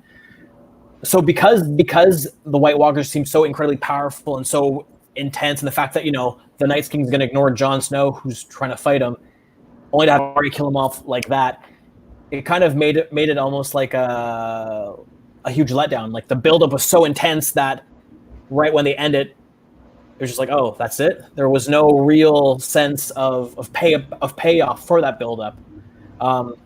That's kind of how I felt about the battle itself, and in terms of Jon Snow fighting the Night's King. I think it would have been cool to have them duel or do something with that if they were gonna, if they're gonna end the Night's King and the White Walker threat then and there. I think by just like showing the White Walkers as being just so beyond and above the humans, to the point where they don't even care about fighting Jon Snow, or the dragons can't even do anything to the White Walkers. I don't know. It's just that, listen, you don't change the guy to the stunt coordinator whose specialty is fighting with swords and not allow him to use his sword, right? You don't do that. You don't hire Ron Jeremy to be in your movie unless he's pulling out his dick, right? That's his specialty, right? You don't hire Ron Jeremy and say, we're going to make you a cop, right? You don't make him a cop, right? Not unless he's got his dick out with the gun. If not, then why do you have him in the movie? It just doesn't make any sense. So I just don't understand why they did all this shit, and then all of a sudden they're going to put him in there. You know what I mean? It doesn't make any sense to me. Why would you do something like that? So that was the big flaw, I think, that they came up with. They should not have done it. It made no sense to change this character. You could have had anyone. I could have been the Night King for what he did. I could raise my arms up. I could turn my back and walk away. I could do. It didn't matter who you had. Why pay this guy the money? If you're gonna bring in someone who's a specialist with sword fighting, you should have had that guy fighting with the sword. You should have had him hacking through people, tearing people up. Tearing all the Winterfell off. When he's there, just knocking everyone down, killing everybody. Show what a true threat this man truly is. You know what I mean? He's a great sword fighter. Then have him fight Jon Snow. And you can make Jon Snow get his ass kicked, and then Arya has to come and save him when he's about to kill Jon Snow, and then go on from there if you really need to do it. But you just don't not have him not pull his sword out. This doesn't make any sense to me. Do you think maybe they did that because D&D were so wrapped up in making sure the series didn't, or the season finale didn't went unspoiled to people, that they decided to do these weird casting things where they had a swordsman fill in for the role of the Night's King, just so people would think there'd be a big sword fight, only for that not to be, and have Arya kill him off? I don't know. I'm just venturing a guess, because they did a lot of things in the last season to kind of mislead fans and mislead sleuthers to think different theories about what was going to happen. I know they filmed like alternate endings, for example, just to kind of avoid having things leak.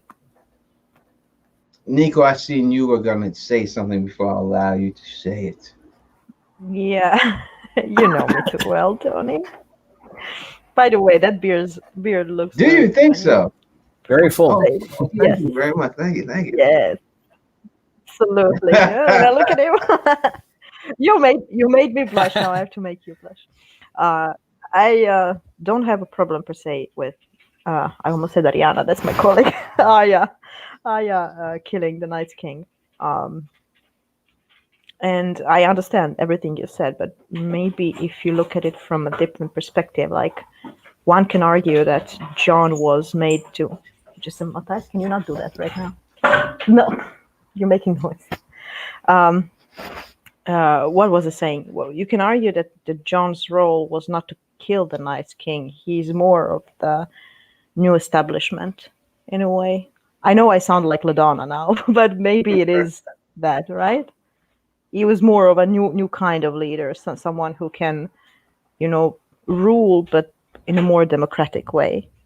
And he's seen a lot of things, the people ruling in a bad way. He was dead basically for some time. He's seen it all. So maybe that was the build-up.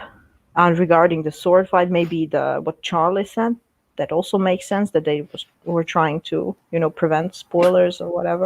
But Charlie, do you have corona? No. I keep coughing. I realize I tend to get a cough when I have a dry throat, and I don't usually talk a lot. But when I talk a lot, I'm already out of water. Yeah. So unfortunately, it's going to be a bit of coughing this discussion. I'll try to keep it minimum. But no corona. I've been very much alone. Yeah, we are quarantined right now because we traveled, so we have to quarantine. It's okay. I mean, we work from home, so it's fine. Well, I hope all of your close ones are doing fine. Yeah. And Tony. So far, so good. Good. I mean, I'm in Germany. I'm not afraid. German government is doing a very good job. Yeah. But anyway, I don't have a problem with that in the show. Like Arya I don't have a problem with women, sorting things out. But I see your point. I can't argue with that. So I don't know. That's the least of my problems with season 8. It's just that everything was so rushed. I hear you. Alexander Wilson gives a super chat $5. Says the Battle of Winterfell looks 10 times better on 4K version. Also, the original Night King actor left the show to film the Battle of the Executioner. So we see a reason why they changed the actor. Still, you did put a guy in there who was a sword fighter. So why not put the sword fighter in there and let him do his work? I still don't see the reason why they would do anything else like that. The Night King was terrible fighter and strategist. Yes, I agree that he was. He didn't do anything that was good. But yeah, I agree with both of y'all when dealing with that. But that wasn't even. I have no problem with Arya getting the final kill. I just think that Jon should have gotten to fight him somewhat. They should have at least had them fight. I mean, they should have did something together. They should have had them do. They had to fight, and that was. But if you think about it, I mean, Night King is a magical creature in a way, so you can't really win it by a classic fight. So it had to be a sucker punch or whatever Arya did, like just stab him sneakily. Mm-hmm. So in that sense, maybe that makes sense.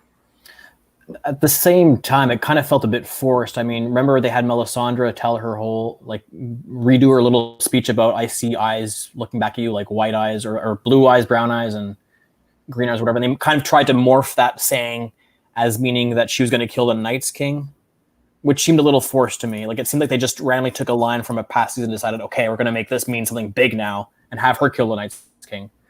Which, if they want to have Arya kill the Night's King, I have no problem with that. I just wish there was maybe something a bit, I don't want to say better foreshadowing, but at least something a bit more, something more than just, I don't even say like, maybe not something more obvious, but just something to give more of a build up towards that being the killing blow towards Night King. At least, I don't know. That's kind of my answer to the matter. I mean, in the books, if they do have her do it, it won't be with that damn dagger. It'll be with the Dark Sister blade, right? She'll definitely get the Dark Sister, because we know that Dark Sister blade is a Braavosi style blade. We know that blade is in the cave with Blood Raven. So if Bran does leave, he's gonna leave with that sword. And if he hands that sword to Arya and then she kills him with that, that's better than this damn little ass dagger. And I wasn't really feeling the dagger situation with that. I just think he deserved to go out better than he went out there. I just didn't like the way they went out. But yes, there was a lot of problems with the season besides that. But that was one of the, it wasn't Arya actually doing it. I'll say a good thing about Arya, and Nico will ask you about this. How did you like the whole sex thing with Jeremy? With Gendry? Did you like the way she just said, "Listen, you're gonna give it to me. You're gonna give it to me now." And that's it. And then just bounced on, and then he was all in love with her. And she was like, "Nah, you're a good boy." Smacked him on the ass and sent him on his way. Did you like that about Arya? I like that. Yes. I didn't have any problem. I did it. Never. Oh, absolutely please. Never. Okay, yeah. Okay. Yeah, sure. Yeah, why not? No more than next time. Yeah. Why not? Yeah. I didn't have any problem with that. Why not? Yeah. I mean, if they thought they were going to die, so I guess, got to do what you got to do.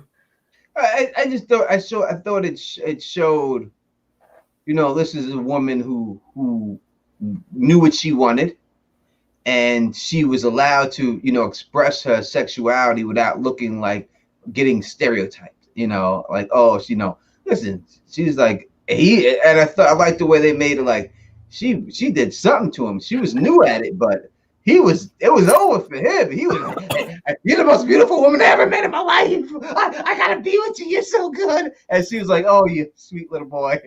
You gotta go." Yeah, it's like, what do you expect me to do? Make you breakfast? Get out. He was like, "Sweet little boy.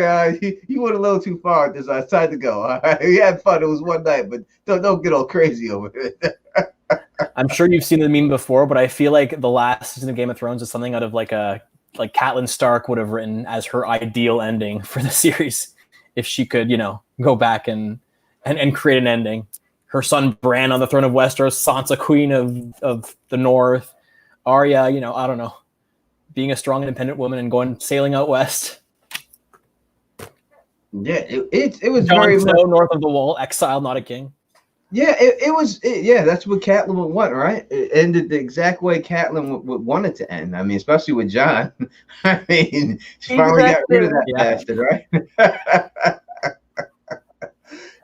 But it was very much a fan fiction. I think a lot of it may end like that, but it was very Starks just being basically the way they have it was like empowering and everything else. I don't know if they're going to end up in all those positions like we talked about a little bit earlier and everything else.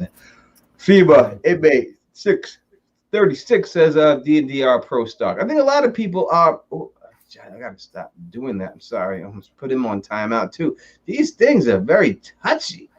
They're very touchy. Let me thank everybody who's out here watching. We hit 100 people, which is maybe a record for me on the stream. That's not during Game of Thrones season. I gotta say, you were worried, Tony, we weren't gonna get many people, but so far we seem to be doing all right. I think we are doing good. That's so great. We really truly appreciate it. For all y'all coming out here, it really makes me feel good. It does good to my heart and good to my friends that they come out here, and after being out for a long time, I don't want to be embarrassing 10 people. It's very embarrassing. So I'm glad that everyone came out here and stuff. That I really truly appreciate. And all the people who lurked in the background and came out and comment and usually just watch and came to comment. Thank you for commenting too. You don't have to lurk in the background. We appreciate all the comments that you get. We're at 104 now. We're doing big things now. We are really doing it. Perry Garcia is in the building, and Joan Whitman is here with a new picture. Tony, if you had scheduled it, I'll always be. I scheduled it yesterday, Joan. It just got messed up. That's all. And that's it. But it did have it scheduled. This is just, we have to work this thing out right now and everything. All right. So what are we talking about here? Everyone needs to let one steam about. Let's talk about Arya there. I thought that was good. How about the Bran Jaime Lannister situation? I know a lot of people complained about Jaime love him and leave him Lannister and going back to Cersei. How about that whole situation, the death of Cersei and Jaime, Brienne and Jaime? How did you feel that played out? Cersei got off real easy. She had the easy way out when it came to her ending. I'll say that much. Honestly, I really enjoyed Cersei's storyline up until the ending, really. I mean, they could have done some great things, I think, with her ending, but it just, I don't know, fell flat like everything else. I'll leave it at that. Nico? Yeah, I guess they got what they want. She got what she wanted in the end, but not in a way she wanted. Yeah. Granted, I have trouble. I have a lot of trouble seeing Jaime resolving his plot line the same way in the show as they'll do as George R. R. Martin will do in the books. I just don't see him going back into Cersei's arms at this point in the books. I don't know. For me, it made sense. I mean, some things are stronger than you, right? Like, I have some things that I struggle with, even though I'm super old by now. But there are some things that become so deeply part of you that even though you know you're wrong, you keep doing them because of whatever weird stuff going on in your brain. It just seemed that in the books, Jaime kind of is done with Cersei much earlier on than he is in the show. In the show, it's very much the 7th season when at the very end when he decides to go north and fight against the White Walkers, and he goes right back south. He goes right back to King's Landing, meet up with Cersei. Whereas in the books, I think it's when she's imprisoned by the Sparrows, and he doesn't want to go and help her, and that's kind of like the end for them, which I don't know. I thought was pretty telling. No, but I think this actor, what's his name, the hot Oster Waldo? Nikolai. Yeah. He did a good job. Danish. He was at Con of Thrones, actually. Yeah. Oh, really? Yeah, he was at the last Con of Thrones. He was there. A lot of people took pictures with him and got autographs. There's 2 reasons why I wish I was at Con of Thrones. First of all, to be able to meet like people like Tony and actually hang out with them in person. And second off, to meet the Game of Thrones actors that I would like to meet. Because I met some of them at other cons, but I've never met all the ones that go to Con of Thrones. And there's quite a few of them that go there. That's pretty cool. Yeah. But I think he portrayed it well, the character of Jaime. Well, Jaime is one of my favorite characters, so I'm biased. But anyway, like, you see what he's doing, but you could, like, he's acting so well that you can see the struggle on his face. Mm-hmm. And that's what I appreciated a lot. So, as I said, especially when it comes to family, and I have that problem with family, like, there are things that you absolutely do not agree and you want to be done with all of it, but yet you keep coming back because of some feeling of duty or whatever. And I mean, add to this formula that, he's in love with Cersei. which is he's in love with her. But yeah, he's in love with her. And listen, we all know Cersei in the books is highly skilled in the bed. She has had sex with everybody in the book, right? She's the thought of Westeros. We know that.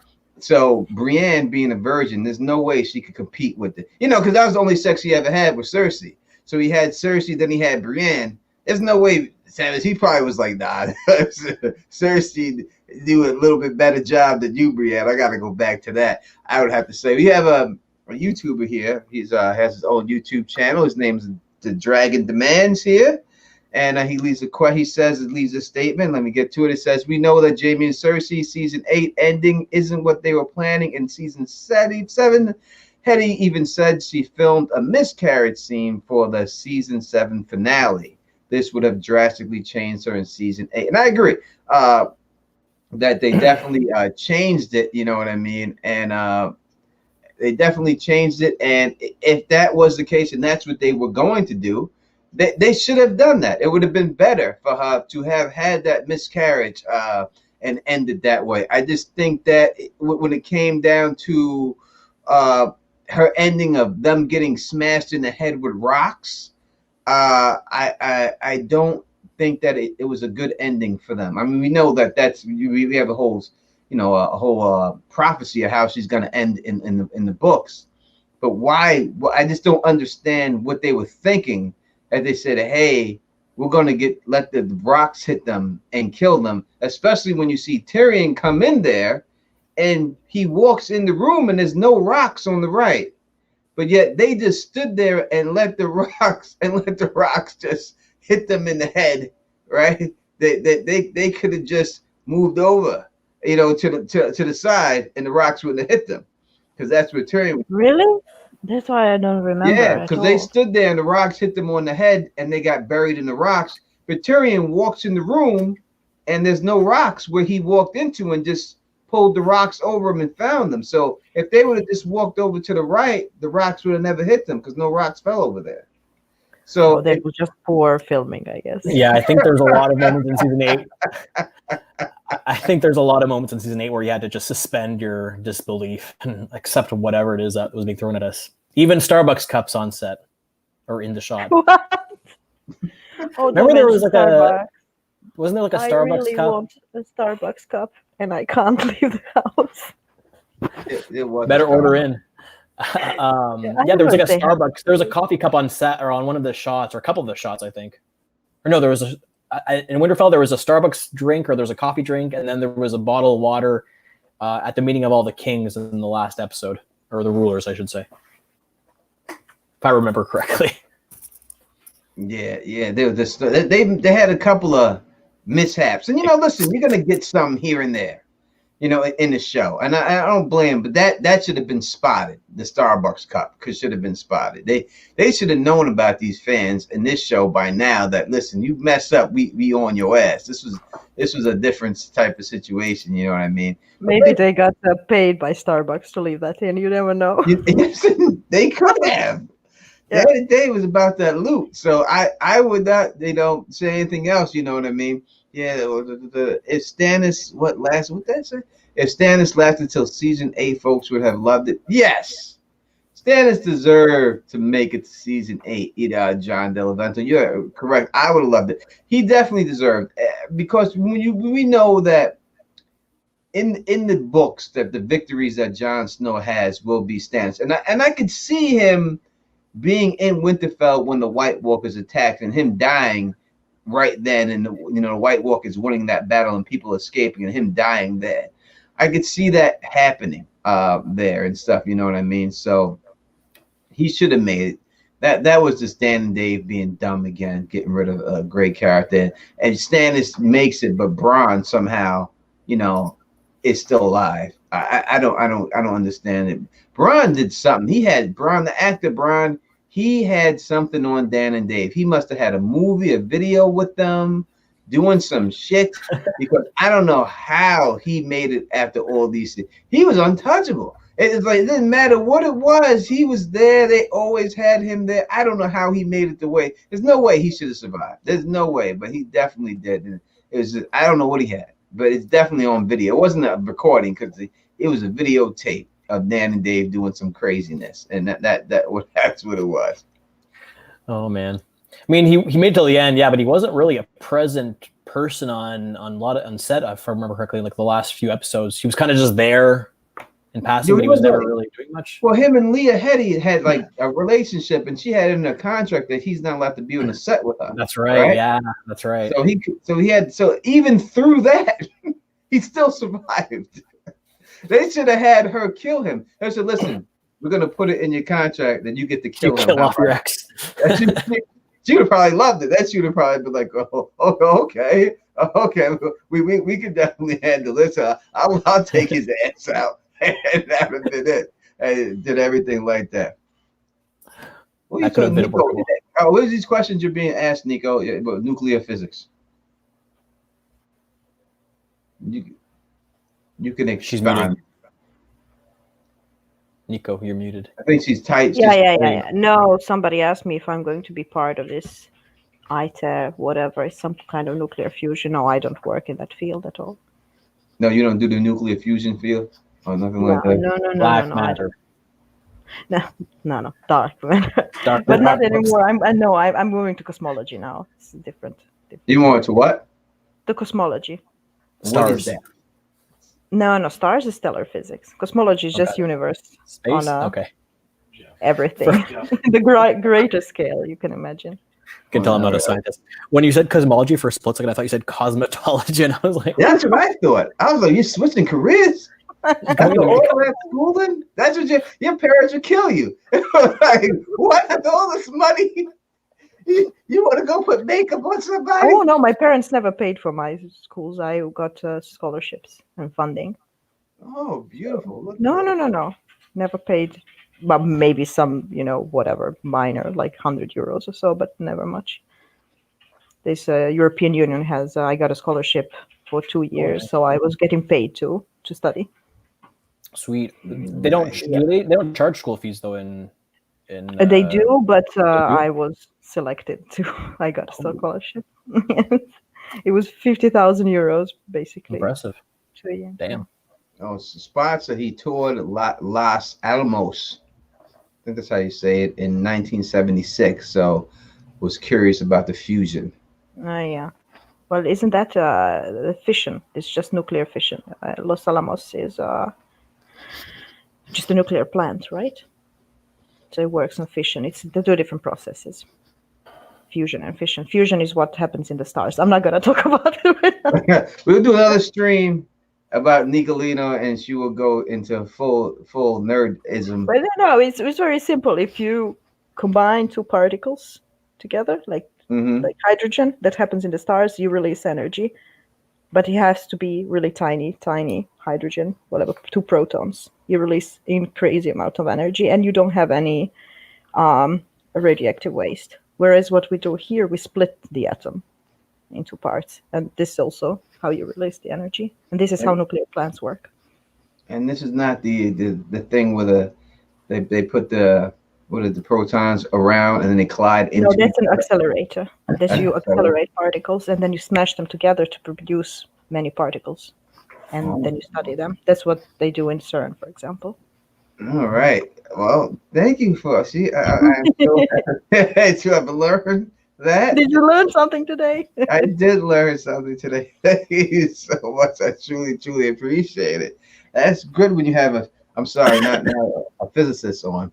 Certified physicist. That's what actually my proper title is I'm an astrophysicist. Actually. Astrophysicist. I'm sorry, astrophysicist. That's what we have.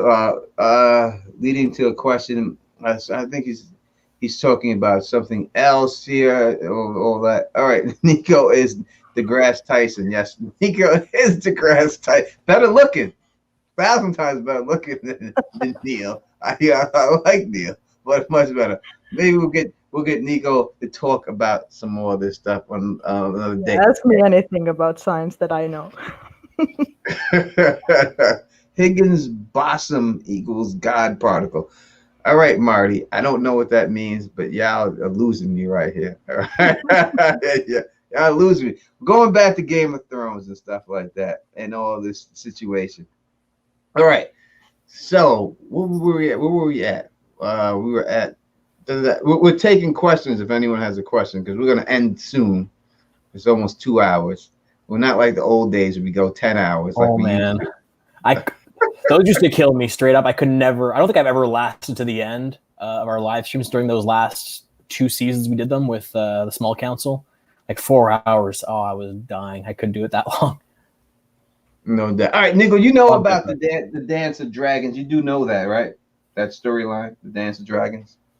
Can you refresh my Rhaenyra, Targaryen Civil War. Yeah, these 2 queens going at it, right? Yes. I should not say going at it. Yeah, well, that would have been that's a great spinoff right there. I wouldn't mind seeing that. I knew we were gonna. What kind of queens are we talking about? Well, that does make a big difference. Beautiful. That makes a big difference. All right, it definitely does. In my case, you know. Yeah. I love you guys. I miss you so much. Completely crazy.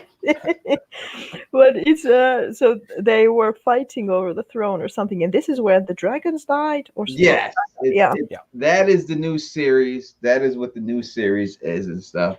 Of them fighting over when the Targaryens basically just imploded for stupid reasons and wiped out and just destroyed all their. Oh, people are asking a question, Nico, for you. We'll take this very good. So, Nico, is Dragon Flame hotter than Blue Flame? You have to place Dragon Flame somewhere on the spectrum so I can tell you. Which color? What color Dragon Flame? I don't. You can easily. Everybody can remember it. So the rainbow, the colors of the rainbow. You can remember it by on one side you have the blue, on the other side you have red, and in between you have like yellow or green. So red, and then when you go further into the spectrum, you have the infrared, and then microwave, and then radio waves. On the other side you have blue, and then you have ultraviolet, and these are higher energy, so it's hotter. Because it's higher energy. It's shorter wave. Yeah. Are we talking physics? Yeah, we're talking physics because people ask me physics.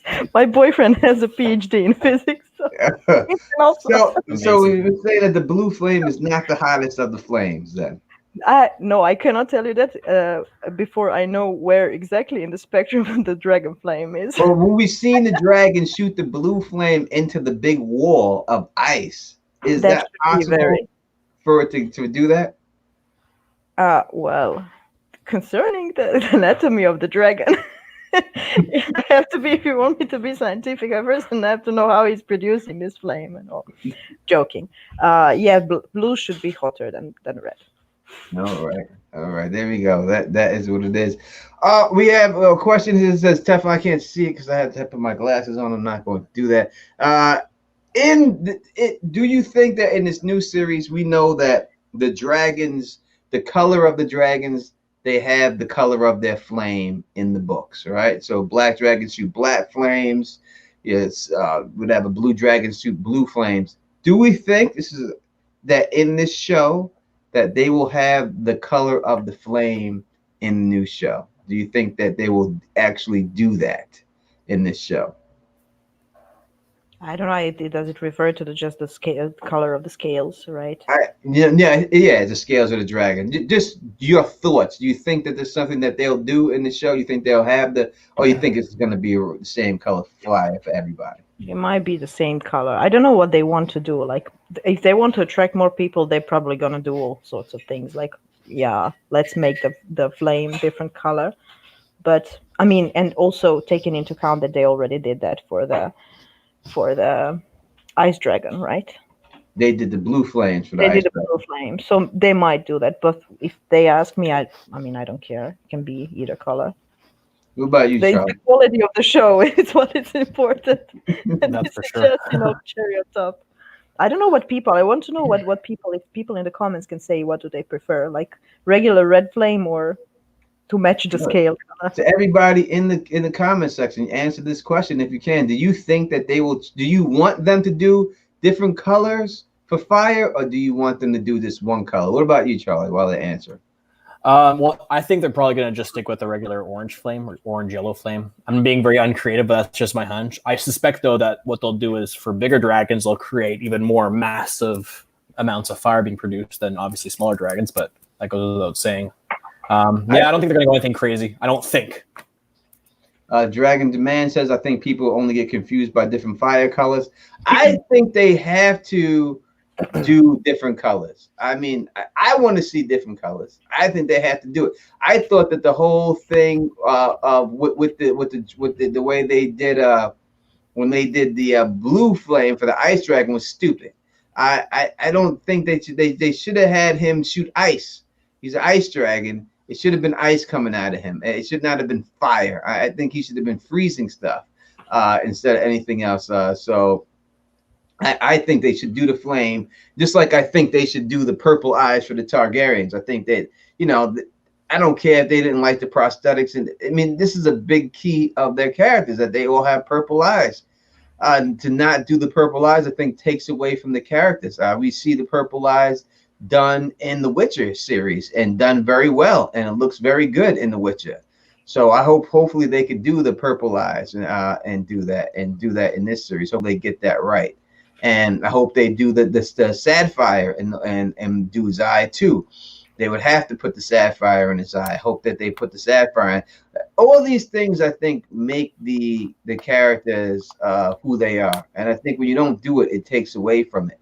And I think the dress code has to be different. I don't think they can have the same exact fashion that we've seen in this show. It all should be 100% different. It's a different era. So they should have different clothes. What do y'all think about the clothes? You think they're going to put them in the same similar clothes to give people a feel like where they're at, or you think they're going to have something different? Personally, I think it'd be cool if they vary it up a bit. I think, like you said, Tony, it'd be neat if they actually paid attention to the fact that we're 200 years in the past from the events in Game of Thrones, and that it shows in the fashion and the style of the era. Just like it should in, the real world medieval period, fashions, styles changed based on the decades, the centuries, even back then. So I think it would be nice if they did that. If not, so be it. But I think it would be a cool thing to do. They could change it up, but how? Because this is already like medieval, what we had in Game of Thrones. So they have to scale it somehow. I don't know. Well, I mean, medieval fashion did change throughout time. Although the fashion in Game of Thrones was quite all over the spectrum when it came to like exactly. So. I mean, how long did these medieval people rock that stuff? For hundreds of years? I mean, fashion changes. I'm just looking at, if you look at the 80s, it was different than what it is right now. You look at the 90s, 10 years and the fashions changed. So I would think 300 years. Although some things come back, unfortunately. Yeah, some things come back. But even medieval fashion, there were differences. I mean, you look at images of women in the late 1400s, and they're wearing, or in the mid 1400s, and they're wearing these cones on their heads with this thing that flows down. I don't really know the name, and I'm not really a history fashion expert, but I do know that if you just look at images from different periods of the medieval period, there are differences in how they dress. Right? Yeah, exactly. Mm-hmm. For example, the cones with the veils in front of the face. Yeah, sort of. Or even if you compare like Eastern to Western Europe, I know in like Russia in the 15th or the 16th century, it was very common for women to be practically veiled. I mean, they're wearing these very, very thick, long dresses with almost their entire faces covered. You can only see the face. Versus Western Europe, where they seem to be a bit more. There's more face showing. For getting technical, so regions can vary. I mean, we saw it in Game of Thrones. So look at Dorne. The fashion of Dorne was very different than what we saw people wear in King's Landing, and even in the north, based on the climates. Yeah, but does regal attire change much? Like these official things, they usually don't change even in our world. Like the priests, they wear the same things that that was worn. I mean, I'm thinking, of course, what the nobles wore versus what the peasants wore. I can't comment on much on what peasant fashion was like throughout the Middle Ages, but you can look at images or paintings in the Middle Ages, and you can see that there are differences between different eras or specific timelines. Yeah. Yeah, people are saying, old Slavic fashion is amazing. I just think that you can't. They're referring to the tights. Probably. What is this? Is this the tights with the shorts, the poofy shorts? Is that what that is? No. The at least I can speak for like in the Balkans. They had very similar to German, like this really tight. I don't know how you call this, some sort of corset style thing, and then a puffy shirt underneath, and then of course a skirt for women. So, but the accent was on the attributes. Bust. Oh, the bust. Yes, I would like to see the corset very much so on the bust line. I do not mind that at all. If they want to go to that route, that's a good route to go. A lot of leggings. I would like to see a lot of leggings.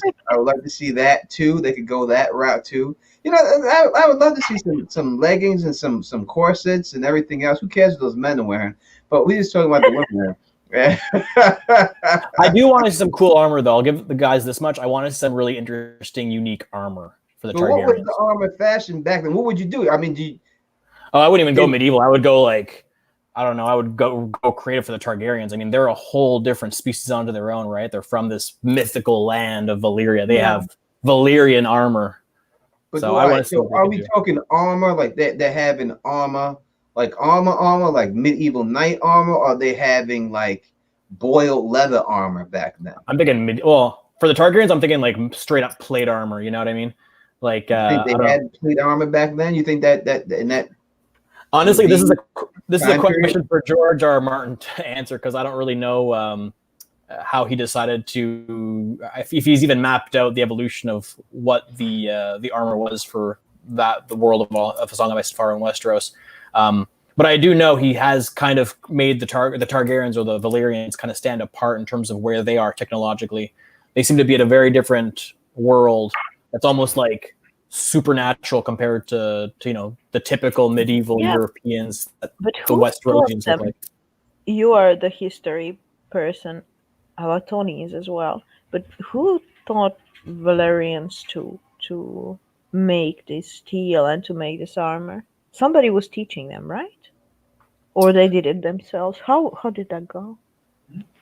I thought they became powerful because they discovered dragons and they were able to tame them, and then it kind of went up from there. I don't think we even know per se how they learn magic. Yeah, they never say exactly how it goes down. They tame the dragons, and I would figure that it's just anything that's in there is just dragon glass. They somehow were able to, with the dragon fire, it's got something to do with dragon fire, regular steel, and dragon glass, and the combination of all that is how they were able to fuse these things together to make this Valyrian steel. I would think that would be the only thing, because when you talk about Valyrian steel, is the only thing that's other steel that's effective against the White Walkers. Really, it's the only thing else that we know that's effective against the White Walkers is dragon glass. I know, that's the way. That's the difference between the books and the show. Like the Valyrian steel and the dragon glass in the books don't really kill the whites. The only thing that kills the whites is fire, and that's it. But they changed it up and made the dragon glass kill the whites too. But that's not the way it is in the books at all. The books are Valyrian steel, and that's just really to kill the White Walkers themselves. And the way they kill the whites is just from fire. So, I would think that how they made it was just this dragons being able to melt this armor and stuff and put it together. They have Valyrian steel armor because we know Euron Greyjoy has his own Valyrian steel armor. But he's the only one I've seen in the show at all in the books that has anything to do with Valyrian steel armor. We don't really hear about it too much. So we'll see how it goes. But I hope they do good on the fashion too, because that really is a major part of the show. I think is the fashion. You have to really believe it. I remember seeing an interview they just did with Russell Crowe.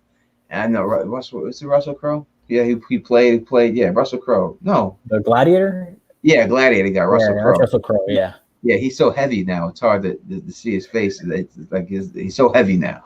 But he was saying that when he got the role of Gladiator, that all the actors were laughing at each other when they were wearing their costumes. He said because at that time, the only time you would wear, Gladiator and Roman costumes back then would be like in spoofs and stuff like that, because it wasn't taken seriously until that movie came out, and then that's when everything started getting taken seriously again, and that genre came back.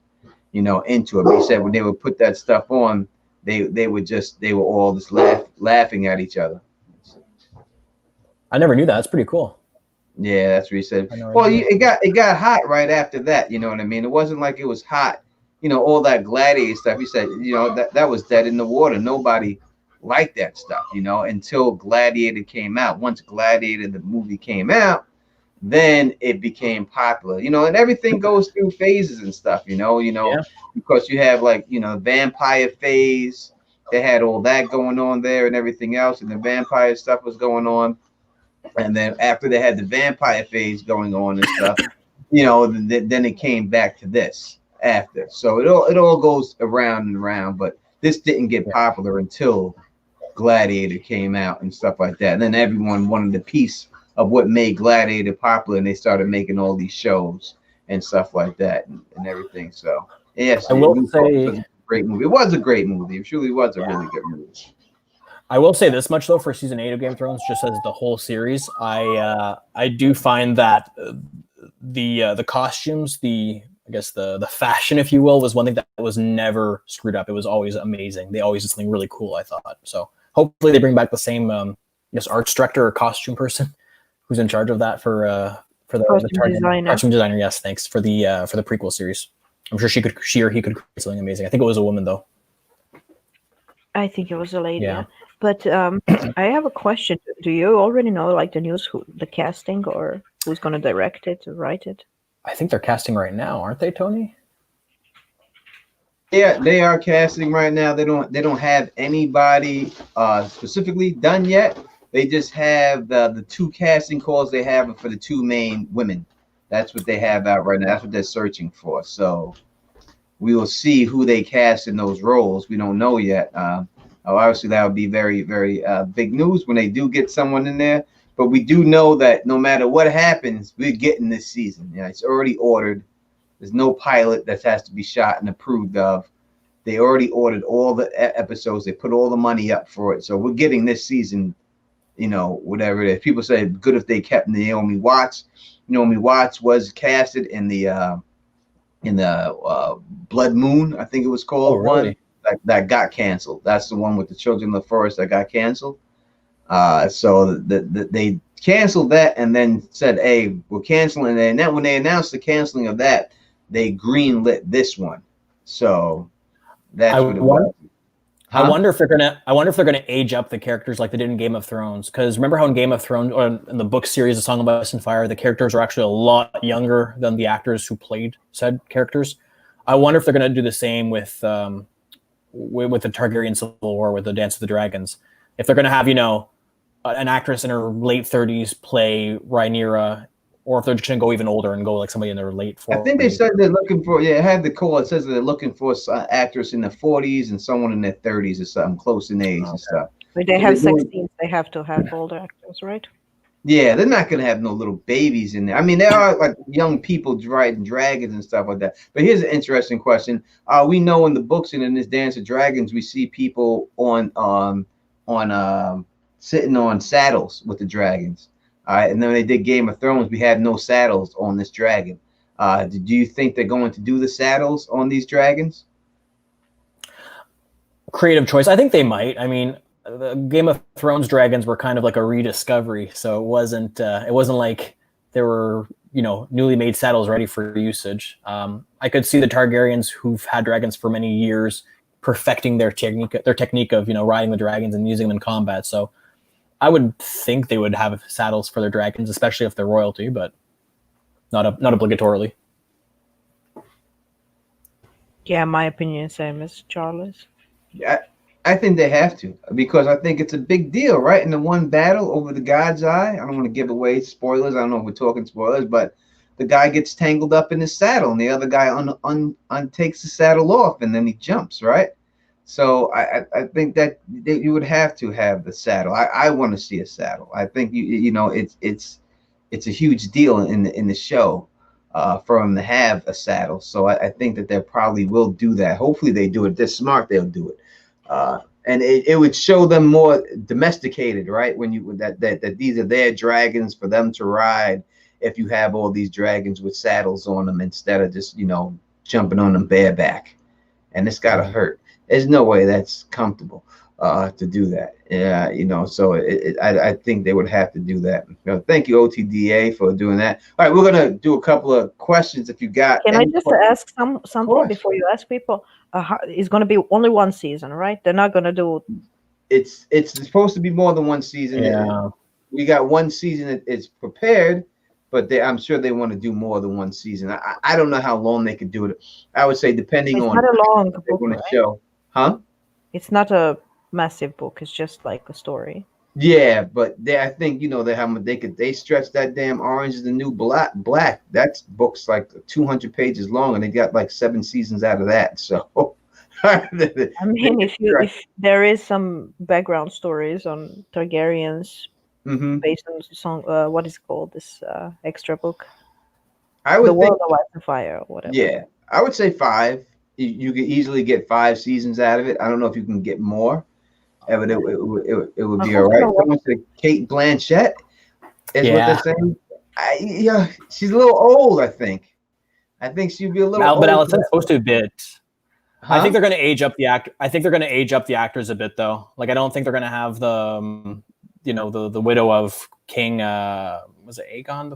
No, not Aegon the First. What am I saying? It was Viserys the First. I think they're going to age up the characters. So, like, maybe Rhaenyra in her 40s and Alicent in like early 50s, late 40s type of thing. They do that, then I could see, because they're close in age, right? They're supposed to be a little bit apart in age. I listen. I would love Kate Blanchett, of course. Who wouldn't love Kate Blanchett? She's a great actress. But does she last for 5 seasons on the show? Would she want to do that? You know what I mean? I think she'd be perfect. I mean, listen, y'all, I got a series coming out. I do the recasting of these characters. Kate Blanchett would be perfect, I think. But I think she's a little old for the role. I don't know if they would give her the role just because of her age. But as for can she do it and pull it off, of course, she would be amazing at it. Yeah, she can also be cast for a dragon. She's that good. Oh, she can do it. Right? She can do whatever she wants. She's that good. I would listen if they announce Kate Blanchett is who they are. I think that it's automatically going to be a hit once people hear her name that she's in it. I think people will just run right to it. I'd like to see. Kate Blanchett as Alicent, and then maybe I mentioned Scarlett Johansson as Rhaenyra, but maybe even Kate Winslet as Rhaenyra. I'm going like in the big leagues now, but I don't know. You're going big. See, you're going big. You're going real big. Scarlett Johansson. I don't know. I could she do it? That's too big. If you go from Kate to her. Yeah, that's why I mentioned. That's why I mentioned Kate Winslet afterwards, because she's a bit closer in age to Kate Blanchett, but she's still 8 years younger. I think. Acting anymore? And she's still out. I don't know. She was in that not Hunger Games. She was in like a similar spin-off series, like a post-apocalyptic sci-fi TV movie series. I forget the name. It was based off of novels. I can't remember the name.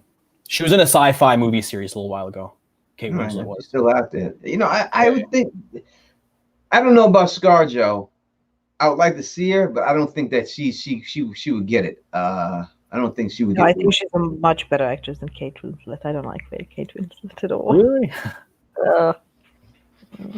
Kate Blanchett is like, it would be hard to act with Kate Blanchett. If you're gonna have someone there, you need to have someone quality actor to be right next to her. Yeah. If you're gonna have someone there with her, and so it all depends, because they say Rhaenyra, she's not as good looking as she was before because she's had all the babies and everything else. So she has to be someone who you could look at and say, this chick was super hot when she was younger, but right now she's still good, but she's not what she was, So you need someone who fits that line. It'd be going that way. And I think ScarJo is way too hot for that. I think that she's just way too good looking to put her in that role right there. There's no way to pull that off with her. But do you think they're gonna go with like already famous people, or they're gonna give a chance to like unknown people like they did in Game of Thrones? Mm-hmm. I think it's cheaper to go unknowns, right? So I think if they're trying to save money, you're gonna go unknowns. But I think it's always good to have a name, because look at when they put the name Emil Blunt in there, it got a buzz. You know what I mean? You got Charlize Theron for Rhaenyra. Oh, she's great.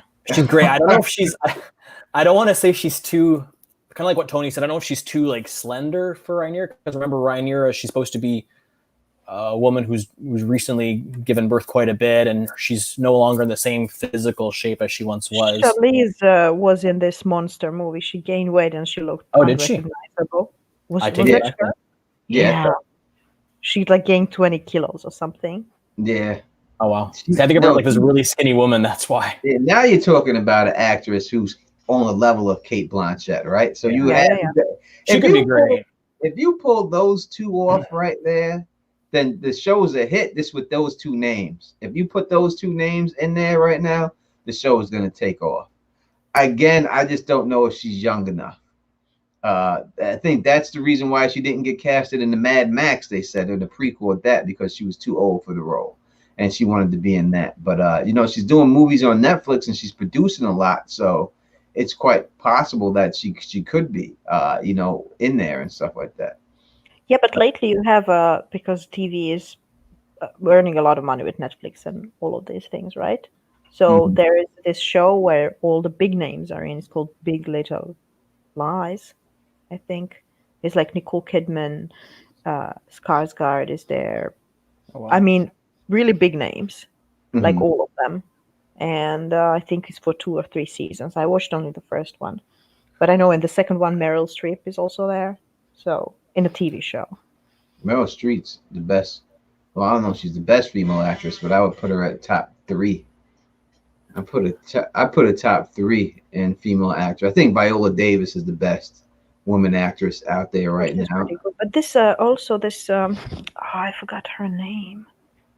I will have to get back to you. God damn it. What I wanted to say, well, I like some of the European actresses, like Isabelle Huppert, whatever, if that's how you read her name. Or Miranda Richardson is also very good. Helen Mirren. Helen Mirren. Absolutely. She's a little too old. She had to be, she couldn't pull it. She's way too old for this role. She could be Rhaenyra's aunt, I forgot her name, Rhaenys, I think. Yeah, they could do something like that. She would do that. People saying Jennifer Aniston. I don't know. Oh, I love Jennifer Aniston. I like Jennifer Aniston. You would like her to be in the role? Do you think she could pull it off? She's a good actress. Once she's casted outside of stupid rom-coms. She's always doing comedy, so when you see her in that, it's hard to rate how good of an actress she truly is. I think that it would I wouldn't mind seeing her in it, and she would bring cachet to it. Her name alone, if you put her name in it, people would definitely be in it. Would be about that. But about that, people asking who would you want to play Nettles? I take Janet Jackson. I take Janet Jackson anyway. Is it Nettles? Supposed to be young, right? You could put Jada Pinkett Smith. Depends how old you want to make her. If you could put Jada Pinkett Smith in there. You could put there's a lot of black actresses out there that could pull it off. People got Margot Robbie for Rhaenyra. Yeah, I don't Margot Robbie. I don't know if she's coming to the little screen, but she would be really good. You know what I mean? Nettles. We got Zendaya as Nettles. Zendaya would be good if you want to go really young with her, but you can't. You gotta have a chick that's old enough to have an affair, right? With David and all this stuff. So people say Courtney Love. Courtney Love, I haven't seen her in years, so I don't know about that. I don't know what she looks like. What she looks like there. So it all depends, you know what I mean? Is she alive? Yeah, is she? I don't know nothing about Courtney Love. I remembered which black actress I really like. This Lupita. Nyong'o? Yeah, she's very good. And very beautiful. Lupita would be really good. I would say. Lupita. It depends how old it's about how old you're gonna actually cast these people. Are you gonna make them their age, or are you gonna put them at age that you want to see them? That you want to see them at. Oh, with Carrot. It'd be cool if they brought back some of the old actors for this prequel series and other roles. Like, I don't know, maybe Natalie Emmanuel coming back as Nettles, for example. Listen, I'd take her as anything, so she can play whatever she wants, but I don't know if they're people. Shannon T says the most important role is Mushroom. Shannon T is on this mushroom tip. No pun intended.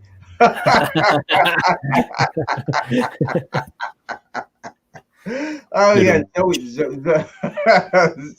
Zoe Kravitz is saying in there. I don't know. Yeah. I mean Zoe Kravitz. If she's gonna be a young girl, if you're gonna make her a young girl, Zoe Kravitz works. She definitely works without a shadow of a doubt. Haley Berry. If you're going older, then why not? Yes, I would definitely take her. It's all about how old you want Nettles to be. And that's Haley Berry's a little old. If you're gonna go old, then she would be good, but she's a little old there. She's beautiful, but I could see it happen. It all depends how old you want to put this person on the dragon and stuff like that. I have trouble, like you say, I have trouble imagining them putting like somebody below the age of 18 as a dragon rider, though. I think it has to be an adult. Well, it has to be someone who's going to be able to get into some sexual activity or whatever. It has to be someone that looks like it's all about how you cast this Damon, how old you're gonna make him, and how, when he's in there and everything else. So he's the main casting that has to be done right. Cole has to be done right. They all have to, but it really comes down. Taraji P. Working on her own series. Taraji P. Maybe. I mean, don't give me no Niecy leaks. I don't want to see no Niecy leaks up there. Don't put that up in there. I don't want to see her in it. I always see her in it at all. People are gonna start putting J-Lo in there next. If you want to see J-Lo in his role, I don't know if J-Lo would do that, but Alexander Skarsgård for Damon. That works. I think he would definitely do it. Alexander Skarsgård for Damon. I think he could pull it off. I think he would be a good Damon. I think that would be a really good one. You know what I mean? I am not hollering, Latoya. I am not hollering. People holler at me. I don't be hollering at people. I get hollered at. My hunch is that they're probably going to hire mostly new actors, though. I think if they're doing anything like Game of Thrones, maybe they'll have like their Sean being to kind of headline at least the beginning of the series. Then they'll have other people become. Well, yeah, those actors were known in that profession. The Tywin Lannister, Charles Dance was a known actor. Sean Bean was a known actor. Michelle Fairley is a known actress. It was really just that Kit Harington wasn't. Sansa Stark wasn't. The younger characters wasn't, those ones, but the big roles of the people were pretty known, especially even doing that genre. You know what I mean? So they were known. Maybe they can get some people from the Vikings TV show who aren't working. They bring those over. You got the guy who played Loki is now in the Curse series. So those guys need work. Yeah. So it's all about how they plan on doing it. Cregan Stark. Nico looks like she's talking to a smook. What is that? I don't know what that means, KP. KP is from, I don't know what that means. Oh, so taking the smoke. All right. Yes, she is. Sandra. I know, it's a horrible habit. Right. I have a question for, it's not my original question. I will credit it to FEMA inmate number 636. Yeah. It was asked way back. Do you think that the new show will attract old school Game of Thrones fans? Oh, for sure. Really? Yeah, that's what they're banking. So. I think that's what you bank on, right? So even if you have when you do a spinoff, like say Star Wars has done, you're banking on all the old people that were all Star Wars fans to relive that youth, to go get their old lightsabers and come watch the show. And then to draw in the next generation of fans. So I think that's what they're trying to get. They're trying to get those people to come on board and stuff. So that's what they're hoping for it to happen. So I think so. I mean, we're talking about it. We're the old fans. All these people here in the chat right now and all on YouTube, we're all the old Game of Thrones fans. That's why we're looking forward to seeing it and hoping that it does good. Whether it is better or does better than Game of Thrones is another situation, because there have not been, if you really look at it, many spinoffs that has done better than the original show. Maybe 5 the most. I mean, you really look at spinoffs. Only one I could say did better than the regular show right off the bat that I would know would be Frasier.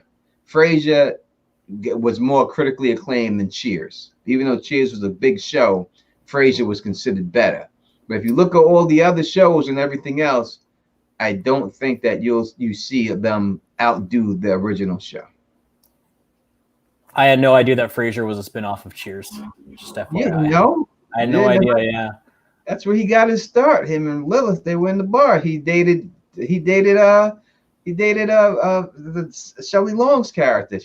When him and Sam broke up, and then Sam stole her back from him. You have to remember, I was also, I think, my parents watched Cheers, but I was maybe 3-4 years old when it was on, so we're going back a little while. Yeah, that's true. That's true. But still a spin-off. You know, it's Nick at Night, Charlie. Yeah. Nick at Night shows all that stuff. You should have known that from that. But yeah, you look at all these spin-offs. They don't really work. I mean, the Friends spin-off, did they have Joey did a show that was kind of like a spin-off of them? That didn't work. I'm trying to think of spin-offs that actually did good. There's really not many. Then when you look at these spin-offs that actually outdid. Better Call Saul, I don't know if Better Call Saul is better than Breaking Bad. I don't know if you could say it's better. I'd say it sits there. Happy Days. Happy Days wasn't a spin-off. Happy Days spun off shows. So Happy Days spun off Laverne and Shirley, and Happy Days spun off Mork and Mindy. Both came from Happy Days. The Jeffersons came from All in the Family, and I would say that the Jeffersons was better than All in the Family. So I would say that's definitely one. But you look at all these other ones that you put out there, all these shows, they really don't do it. Even the Golden Girls spinoff didn't work. They tried to put that out there. That didn't do so good.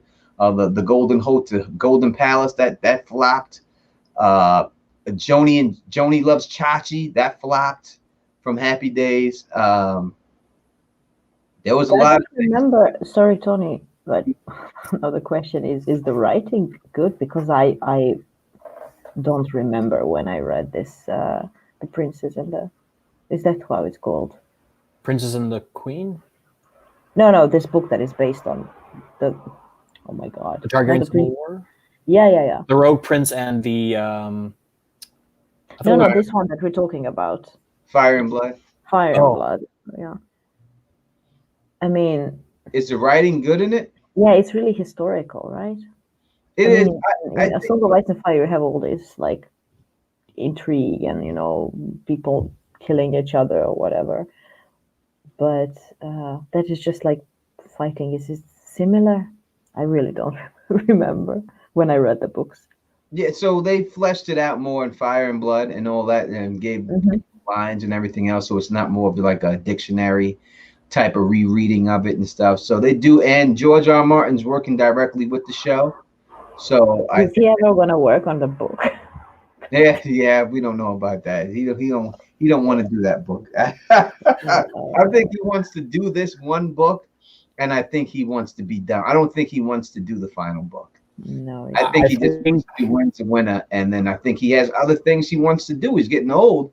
I don't think he wants to spend his time and everything in this, even though this is earn money off of this. He's made his money. I think he got to do Fire and Blood Part 2. There's another one coming out, finishing the Targaryen history. He has that. He says he wants to go into other universes. He's got TV shows he's trying to produce and everything else.